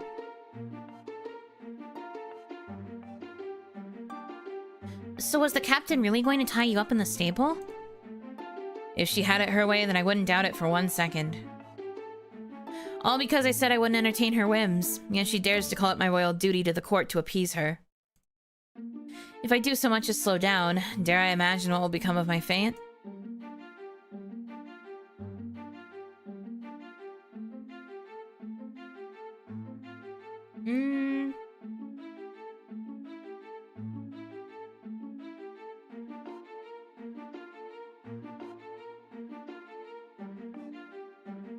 Will you stop with this charade? What kind of knight runs away from his duties? I forget how little time you've truly spent in that palace, my enigmatic beauty. You certainly convinced me at first that you were royalty before I realized who I was really in the company of. Does the captain really not understand why you wouldn't want to be her lover? Lover? Lear begins to slow down, all just to cut my cheek. You're only proving yourself to be even more endearing in my eyes, you know that? If he comes any closer, I might have to be ready for the captain to pull out her sword. Lear, please be serious about this. Have you considered telling the king about her proposition? Surely he'd find it strange for her to ask such a thing from you. Ah, you mean for her to ask to be my lover? I thought you'd understand that people like us don't have the privilege of showing who we really are, even when someone gives us the chance. For example, if I did have a lover, I would want it to be someone who understands what the sound of rainfall on the cerulean forest does for me. The cerulean forest? There's only one I know of. It Nowadays, I only see it in my dreams and memories. You remember it too, don't you? That quiet rainfall that used to sweep across the pine trees, and the way the rivers would flow into town afterwards. I used to have to take the ferry into the village before setting out on my journeys. His words are guiding my memories back to a landscape of rich blue forests. They were once so clear as day in my mind. Just the mere memory of them brings a tear to my eye. I remember the ferry, and the rose path one would have to take back in Vestim. Don't you miss that sight, Lilica? Taking in his words, I realized that we've both stopped running. Lear? Who are you really here for? Isn't it obvious by now? Since the start, it's always been... Step away from the maid, you cad! Captain Azalea nobly puts an arm between us, taking no chances with him. The last thing you need is to indulge yourself after running from your post. Now apologize to the poor maid. He ran from his post? Lear, I thought you said you spurned her advances. He said... what? Lear, what is the meaning of this? First you refused to join the parade, and now you're telling people that I have no decent taste in lovers? Damn, get his ass, Azalea. I never precisely told her that. You thought you'd get away with it, didn't you? Well, now I have more reason to have the king make you join the brigade. This is the perfect time for you to learn a little courtly discipline. Ah, so now you're really going to tie me up? Not for your benefit, but perhaps for this maid's safety. Honestly, I should have been suspicious when the good king told me that you'd be joining us. All he sent us is a slacker. One very theatrical slacker, mind you. Back to formation with you. And stop making those eyes at the maid. Can't you see that she just wants to go about her day in peace? As much as I'm quite sure she does, I don't regret giving her the thrill she needed for today. I said back to formation, Lear. There, Lear. Now he really can't escape her. Although something tells me that he'll soon find his way out of this web again. Now, if only I could find a way out of having to haul these dresses back home, then at least one of us will have managed to escape our troubles for today. You're so silly. Ugh. I've been reminiscing about our last meeting, and it conjures a smile every time. Those sighs, the way your lips crease when you think I'm not noticing. They all bear such honesty. How could I not be endeared by them? Now you have the court wondering what has me smiling, even in moments of silence. What is this magic? What is this power of yours? The curious one in me wants to know more, to become enriched by which wisdoms you possess. In turn, I seek more than just to give you answers, but to appease the restlessness that's been waging in your heart. Be bold and curious, and you shall find me under the strings of starlight.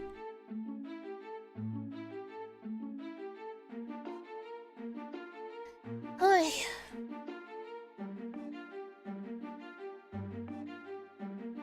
Starlit Library or Starry Lights in the Ballroom?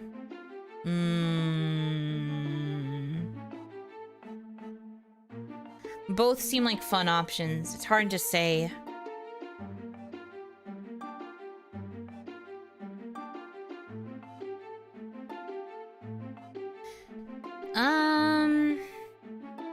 I mean, am I really me if I choose not to go to the library?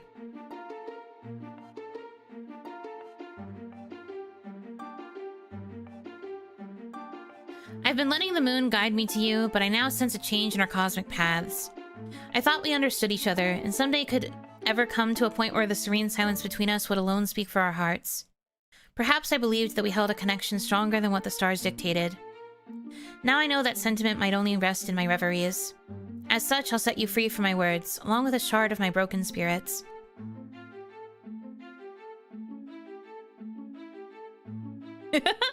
Unsuccessful endeavor. You have not succeeded in acquainting yourself with the proper company through the mysterious letters, thus your journey must commence anew. Okay. Oh! It literally did say no. Not just start anew, but I have to start over. Period. That's crazy. I didn't think it was gonna start me all the way over. Well,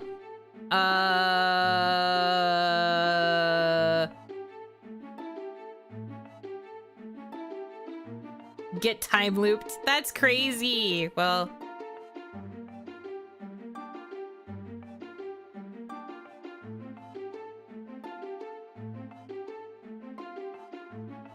just gonna casually make all my choices again.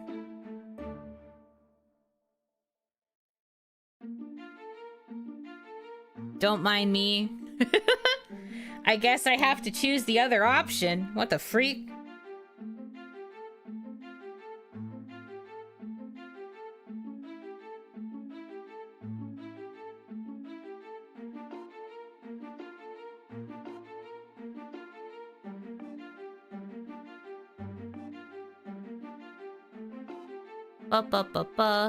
Can't stay away from the roses. Okay.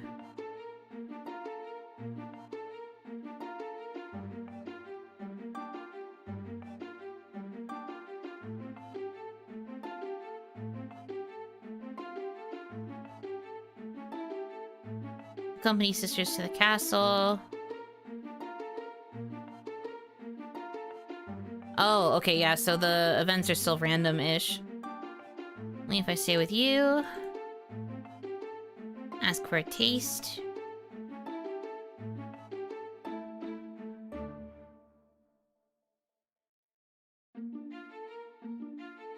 Grow precisely after rainfall.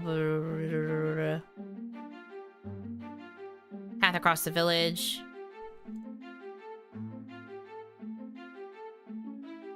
Look up! Exclamation points.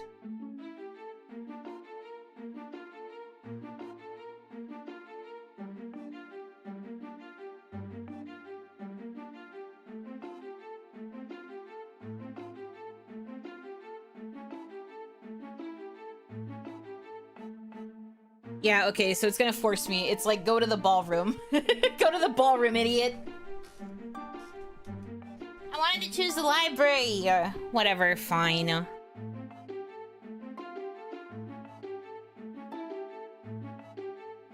Once the Obersari's carriage leaves for Astrelios, I secretly head for the garden once more.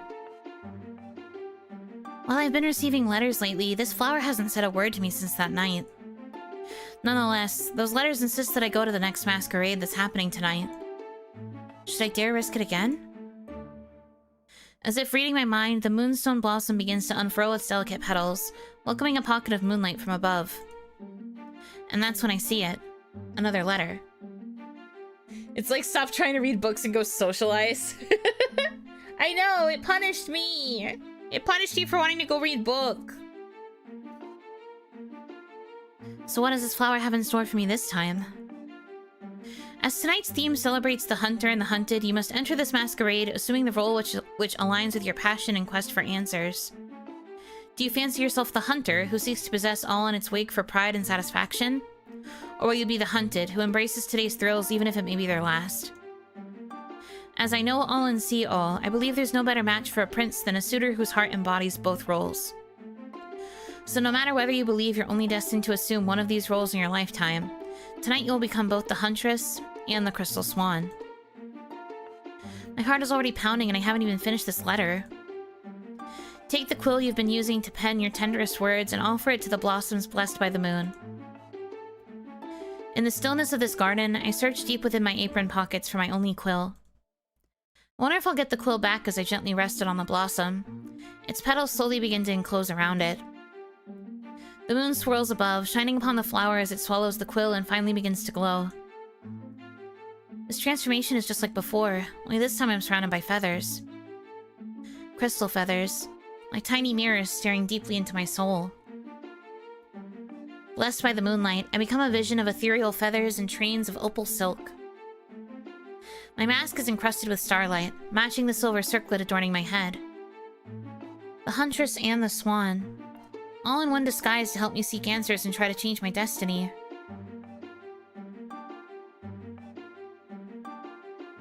Just like the Blossom's letter said, tonight's theme can be felt and seen across every corner of this masquerade. One can find dashing nobles dressed in tunics, fancying themselves as hunters. Meanwhile, the heiresses have adorned themselves with feathered frocks and masks, ready to dance as the swans they envision themselves to be. Lit, throat tickle.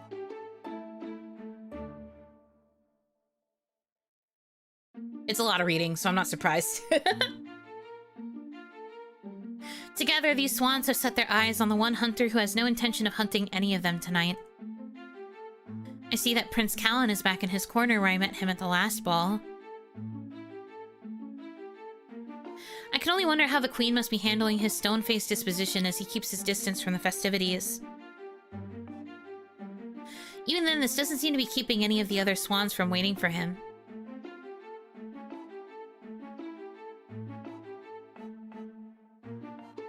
As I begin to make my way into the crowd, one of the opulent swans gives a dreamy sigh in his direction.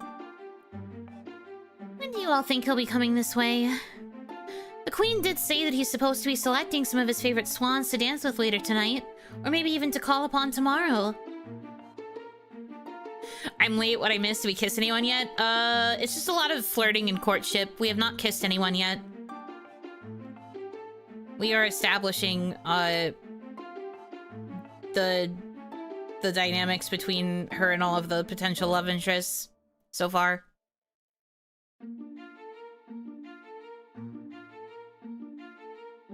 Once the lovely Lady Sage realizes that her fellow swans are too busy watching him from afar, she turns to me instead. Pardon me, but have you seen the Grandi Estella around? Perhaps she'd be the one to know when Prince Callan plans to dance with us. I try to look around, but finding Maria in this starry haze seems almost impossible. Nonetheless, I can see the hope bright in Lady Sage's eyes, even from behind her mask. My apologies, but I've yet to see her here tonight. No need to apologize. Surely either she or the Queen will let us know shortly once the prince is ready to dance. He seems to be in better spirits today than he was last time, so I wonder if that means he's arrived with someone in mind. You really think that he's in a better mood? Oh my, have you not been to the other balls? He barely shows his face for more than 3 seconds if he can help it. If he's here tonight, then that must be a sign of good things to come. And that's especially true once he and I finally can share a dance together. Sometimes a little stroll or spin around the ballroom is what a prince like him needs. My eyes set on Callan while the rest of the hunters continue dancing with the swans, exchanging silent passions that cannot be spoken of until after dark. Suddenly, I feel a gloved hand on my arm. Excuse me, may I have this dance? I turn around expecting to meet a certain knight, only to be met with another vaguely familiar hunter draped in ruby furs. I should have known Sir Bartholomew would find me here. My foster sisters did mention that he was accompanying the other nobles tonight. I just wasn't expecting him to be prowling about when he could be refilling his chalice instead. Oh, I'm sorry, I thought you were someone else just now. Well, isn't that the thrill of tonight? All you have to know about me is that I, a hunter, may have just found my swan. That is, if you'll let me twirl you across this ballroom. Blit. The nerve of this guy.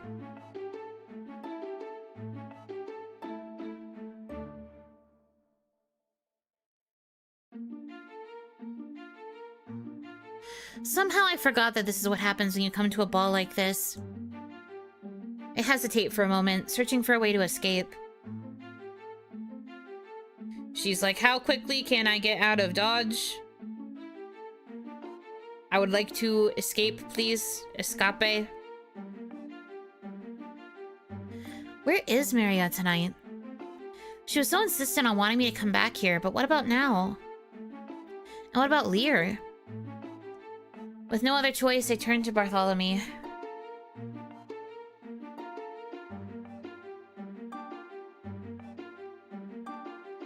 My apologies, but you'd find a better game with another swan. Don't misunderestimate me. I can read between the lines. You're afraid that if you accept a dance with me, you'll fall out of favor with a certain prince. Is that right? Well then, let me tell you a little secret every other suitor here knows but you. You see, when he sees you dancing with another, the more he'll be reminded of what he has yet to possess. Otherwise, if he spots you pining in the corner, he'll know you want him. Desperately. So for him to want you, you have to show him that you don't wait for just one prey to cross your web. Bartholomew's whisper lingers between us as he offers me his hand. What kind of swan would you be without a hunter taking you for himself? His words are so honeyed, and yet so dangerous. It doesn't help seeing Callan slowly being surrounded by suitors nearby. Even with a harem waiting for him, he keeps looking to the stairs. Oh, but wait. He's looking at Lear and his guest. Wait, who is she? The one who's just entered with Lear. Oh, you mean the golden sunflower? The sunflower? It's my name for those Hylian fairies of the Sunbloom Court. They sort of hate it when I call them sunflowers, but they're quite adorable when the sunshine falls upon them. Sure looks like Lear has brought himself a sunflower for a swan. That lucky bastard. Oh, you don't know who she is? If I'm anywhere near as lucky as him, perhaps I might by the end of the night. That said, I'd rather spend a little more time with you first. That is, if you'll accept my dance. Just as Bartholomew offers his hand out to me again, another hand reaches between us. You. I thought I recognized you. Prince Callan? I try to collect myself as Callan shoots a glare at Bartholomew. Don't you dare say it. You have plenty of other swans asking to dance with you. For what reason, I haven't the slightest clue. So we're not the only one that doesn't like this guy. Noted. You're a devil, Callan, for making me release my swan so quickly to a beast like you. Lysianthus was asking about you earlier. Have you danced with her yet? Oh, was she asking? At the first chance he gets, Callan tears me away from Bartholomew and starts leading me out of the dance floor. Now it's all beginning to feel like a dream, just like last time. How's this even possible? Just before we reach the table, another hand waits for Callan to let go to grab me and start taking me the other way. All of a sudden, I'm being dragged out of the ball. Wait, Callan! In a moment's panic, I look to my captor, only to recognize her gilded mask. Maria, it's you! Where have you been all night? I'm afraid this ball's decor is a bit more thematically intricate than the last one. The queen had been rather vague with me when I first asked her about it, but now she wants me to change it up again. Is that the only reason why? Well, if I say any more, we can't talk about it here. So there is more. Listen to me, Lilica. If I take you upstairs to explain, there's no coming back down here without the truth weighing upon your very soul. But if that's the risk you're willing to take, then come with me. Stop right there, Maria. You're not taking my guest anywhere. Not until I've spoken with her myself. Callan, this isn't the time. Didn't we talk about this? Just look at the clock. Then when will I have the damned time to say it? Say what? He wants to apologize for mistaking you for somebody else. Turning the corner, Lear rests against the wall with a heavy glare at the prince. Isn't that what you were going to tell her, Callan? Besides, Lady Ovidia has been waiting to meet with you in the Rose Gardens. Lady Ovidia? So that's the Hylian fairy's name. I hold my breath as Callan ponders for a moment. Finally, he turns to me first. Whatever you do, don't leave. Maria, don't you dare bring her upstairs either. At least not until I've properly spoken with her. I promise I'll make this quick. Callan, be careful. I'll be back shortly. With a heavy sigh, Callan immediately returns to the ball. Meanwhile, I turn my heel the other way. My dearest, please wait. All this time, I kept thinking if I arrived knowing someone wants me back here, I'd learn the truth sooner. But if no one wants to reveal themselves to me, then why wait until real danger comes along? My dearest, stop. I don't want to have to use my magic on you.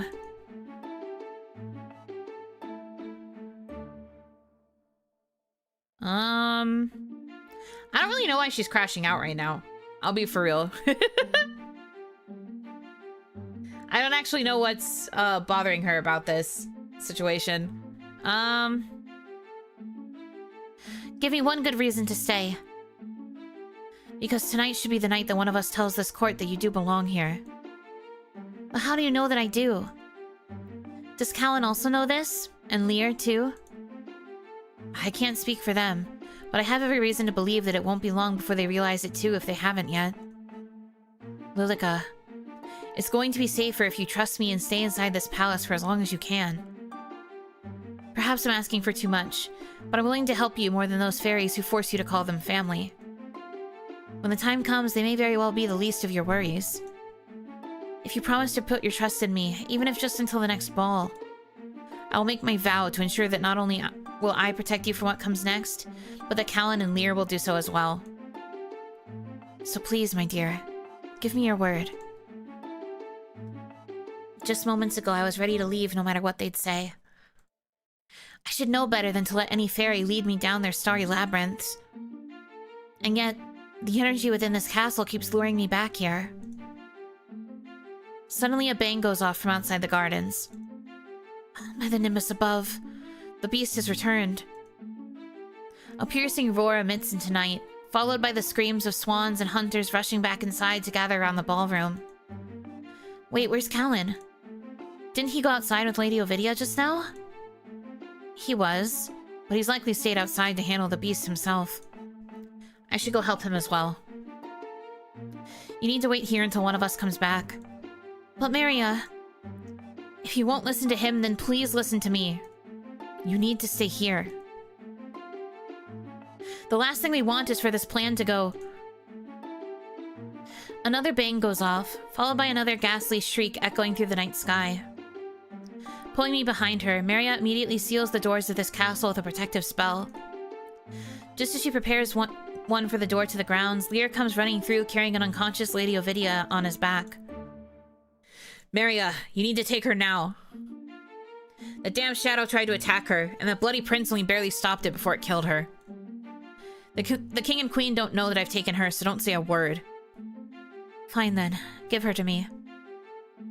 I'll have my apprentice Ari fetch some elixir for her so she wakes up. Bring her back to me safely, will you? Just as long as you promise to keep Lilica safe until I return. Consider it done. As Maria takes Lady Ovidia upstairs, Lear shuts the door. Lear? Shouldn't we go wait with the other guests? Trust me, it's better if we stay here. The rest of the knights have already gone outside to help Callan again. Do you think he'll be alright? I wouldn't worry about him. He's rehearsed for this moment more than one might think. That said, I was surprised that the beast managed to draw more blood out of him this time. Callan's been injured? Was it from trying to save your lover? My lover? More like she's Callan's lover. Or, well, she was once. Of course, the court would never accept a Helian fairy sharing the throne with him. Since then, the royal family has been struggling to find someone new to steal his gaze. Perhaps they're hoping for a certain mystery guest to become the new gem of his heart. If only they knew the real truth about their gem. So all this time, is that why someone's been summoning me here? So that I could make the prince forget his true love? Is that why Mario was trying to help me meet him? Lost for words, I simply turned to Lear, but he already knows what's on my mind. What else should I know about Prince Callan? Now you're asking the questions, my enigma. Come here. Taking my hand, Lear pulls me into a strong grasp and presses me against the door. Wait, Lear, what are you doing? Shh. Listen through the door. Just focus on what's going on outside the castle. All I can hear is Callan fighting off that shrieking beast. Good.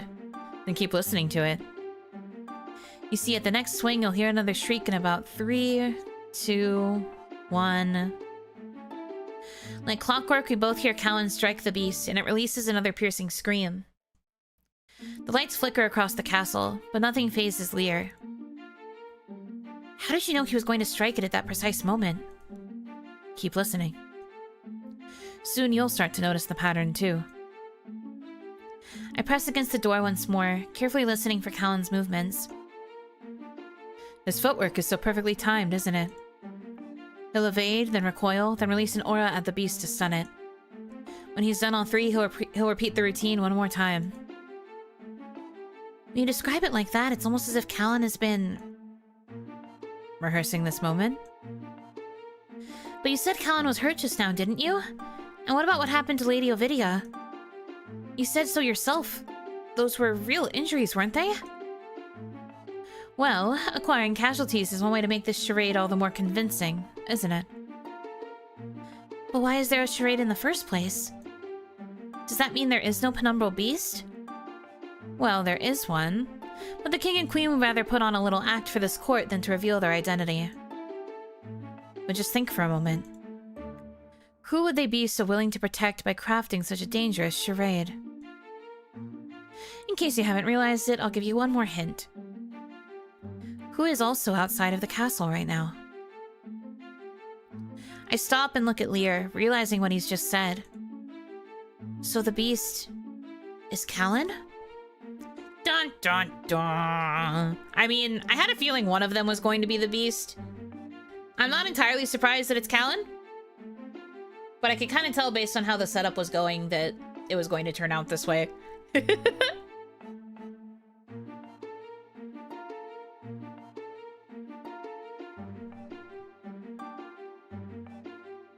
But how is that possible? How do you even know about all this, Lear? You learn a lot by keeping one foot in the door and the other outside. If the magician won't tell you yet, and the prince will surely deny it, then you might as well let me be the one person you can trust in this palace. With the sounds finally going quiet outside, Lear releases me from his embrace. The king and queen will now tell the guests that their precious son has banished the so-called beast yet again.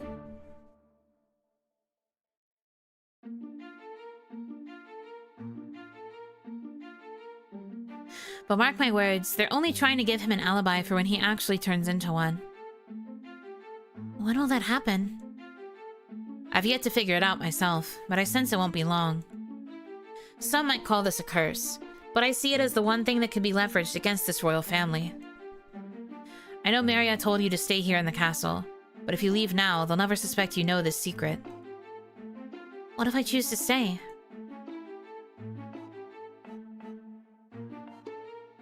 In spite of what Maria says, nobody can guarantee your safety inside these halls. Remember that only Callan has a palace to enshrine himself, even if it wasn't built by his own ancestors. No matter what these Celestites say, this palace will always rightfully belong to the Umbral Fairies. Let tonight be the proof that the royalty in the next room sits on a throne of lies. If you think you can withstand their falsehoods for one more night, then I won't stop you from joining their festivities. If not, this is your chance to leave and let me come find you when the time is right.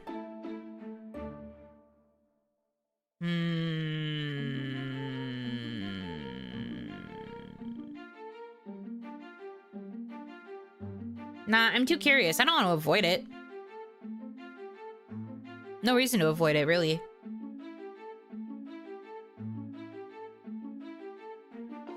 Even with stairs waiting for me, I can't help but look to the ballroom door. Ah, so you still don't believe me, even after what I just told you? Even if Callan is the real beast, you did say that his wounds are still real. And earlier, when you said that he wanted to apologize for mistaking me for someone, did you mean Lady Ovidia? Are you only asking because you still think you have a chance with him? All just because you think that someone in this palace thinks you're the one for him? Have you ever stopped to wonder whether this person is knowingly luring you towards a monster? As it stands, you still haven't told me how you know that Callan is a beast. For all I know, you could be lying too. Even then, exactly why do you think that he would ever come to choose a mortal for anything more than a servant? Go on, tell me. Do you really think that if you two removed each other's masks, that he'd bring you over to his almighty daddy for his blessing to let some mortal rule this palace with him? Do you really believe that this beast of a man is capable of treating a mortal as anything but his next prey? That's only if Callan really is the beast. Just because you revealed something to me tonight doesn't mean I can trust your every word yet. If you're expecting me to trust you entirely, truly, deeply, with whole heart, then perhaps you'll find the right words to change my mind someday. Until then, I simply have to follow what both my heart and mind can agree upon right now. If this is your challenge for me, then I'd be a fool not to take it. Just remember, however, once you step inside that room, they'll force a roll onto you to go on with their little play. And for the record, I'd only believe that Callan wasn't a beast if his kind hadn't taken it upon themselves to rewrite history when they did. With a hand to his chest, Lear steps away from the door as I head inside. Returning to the ball, I find all of the guests despairing together on the dance floor. The king and queen are surrounded by a circle of tearful nobles in their private corner, as everyone waits in bated breath for Callan to return. Soon he comes stumbling in, clenching at the wound on his chest. He's gone.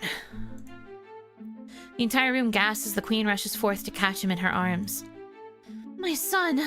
How could that wretched beast do this to you? Did you really banish him, my dear? For good? I'm sure if it returns, it will be much weaker than before. Then I'll have my chance. Watching them, I don't want to believe that they've staged such a thing. Callan does look like he's in a lot of pain. Something tells me that if he had his way, he wouldn't be playing along like this. I quietly watch from the door as the king presses his hand to the ailing prince's shoulder. Good work, my son. I kind of wish the BGM loop was a bit longer. No, I agree. I do think that that's one of the weaknesses of both this game, and I also noticed it in Love Cult too, but it had the same like loop that played most of the time. I imagine this is probably just like the best option they could find for what they needed for the game. I don't know if they commissioned a composer or if they like just got a royalty-free loop, but I also wish it was longer. I also wish there was more variety. It's been playing the same violin loop, I think, since I started the game.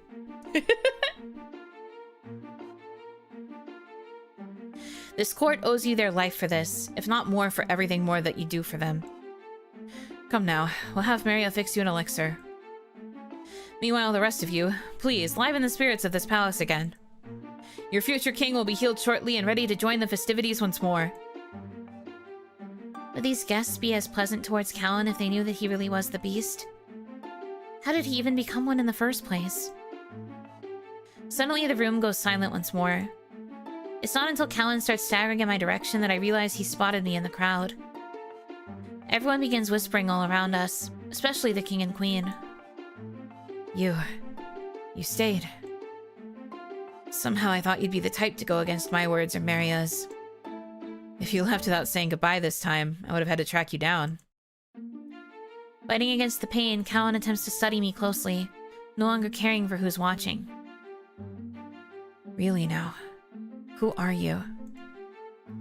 Lear won't tell me, and neither will Maria. I'm starting to think that they won't let me in on each of their secrets. Speaking of Maria, where is she? Is she still upstairs with Lady Ovidia? Please, I'm the one with the questions right now. Are you really not going to tell me who you are? When else do you plan on telling me then? Bro's trying to Riz while half dying. Nothing will stop him at this rate. He has determination. We can at least be sure of that much. He is dedicated to the cause being romancing a woman. Your Highness, is this really the place for such revelations? From the corner of my eye, I can see everyone beginning to wonder where this talk is going. Even the king and queen are starting to rise from their table, eager to watch as Callan attempts to reach for me. Callan? What are you? I said please. Do this for me. At least then I'll know one more thing about you.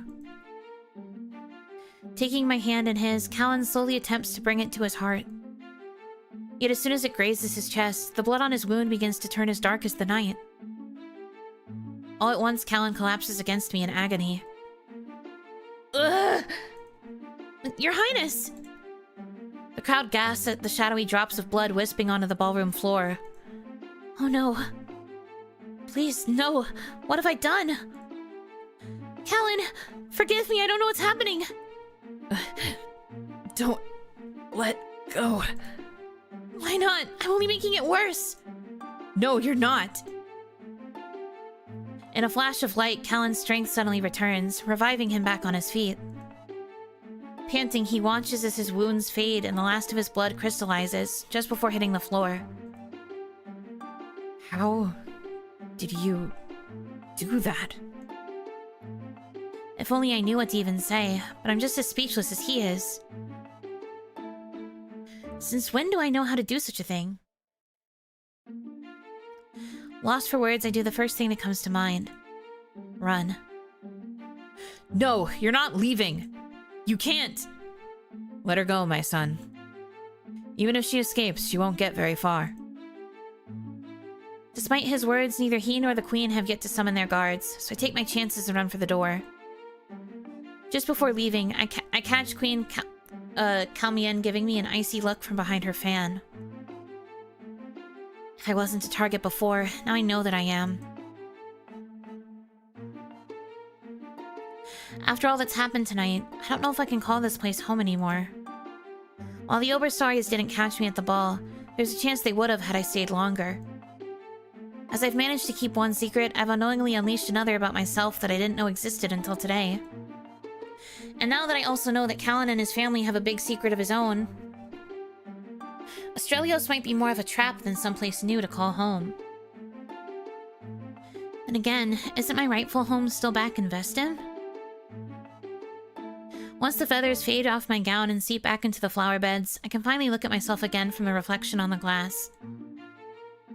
Perhaps this is how I picture myself even when I wear a mask. But tonight proved that Maria, Lear, and Callan all see something different in me. Hearing my sighs, the moonstone blossom starts to rustle again. Oh? Are you returning my quill to me? As well as another letter. After all that's transpired, is it safe to even read this one? My heart grows restless seeing the letter before me, but that fear soon gives way to curiosity. My mysterious guest. I tried to warn you tonight, but there were too many hunters and swans among us for me to bare my soul as I'd intended. Too much gossip may come from this night, and I have no doubt that the palace will somehow seek to control it before the next masquerade. Before you think that it would be better to never see me again, please let me make myself clear. After tonight, you've ignited a stronger fire within me, one that reaches the depths of my soul. And for that, I want to personally invite you to be my guest at the next ball.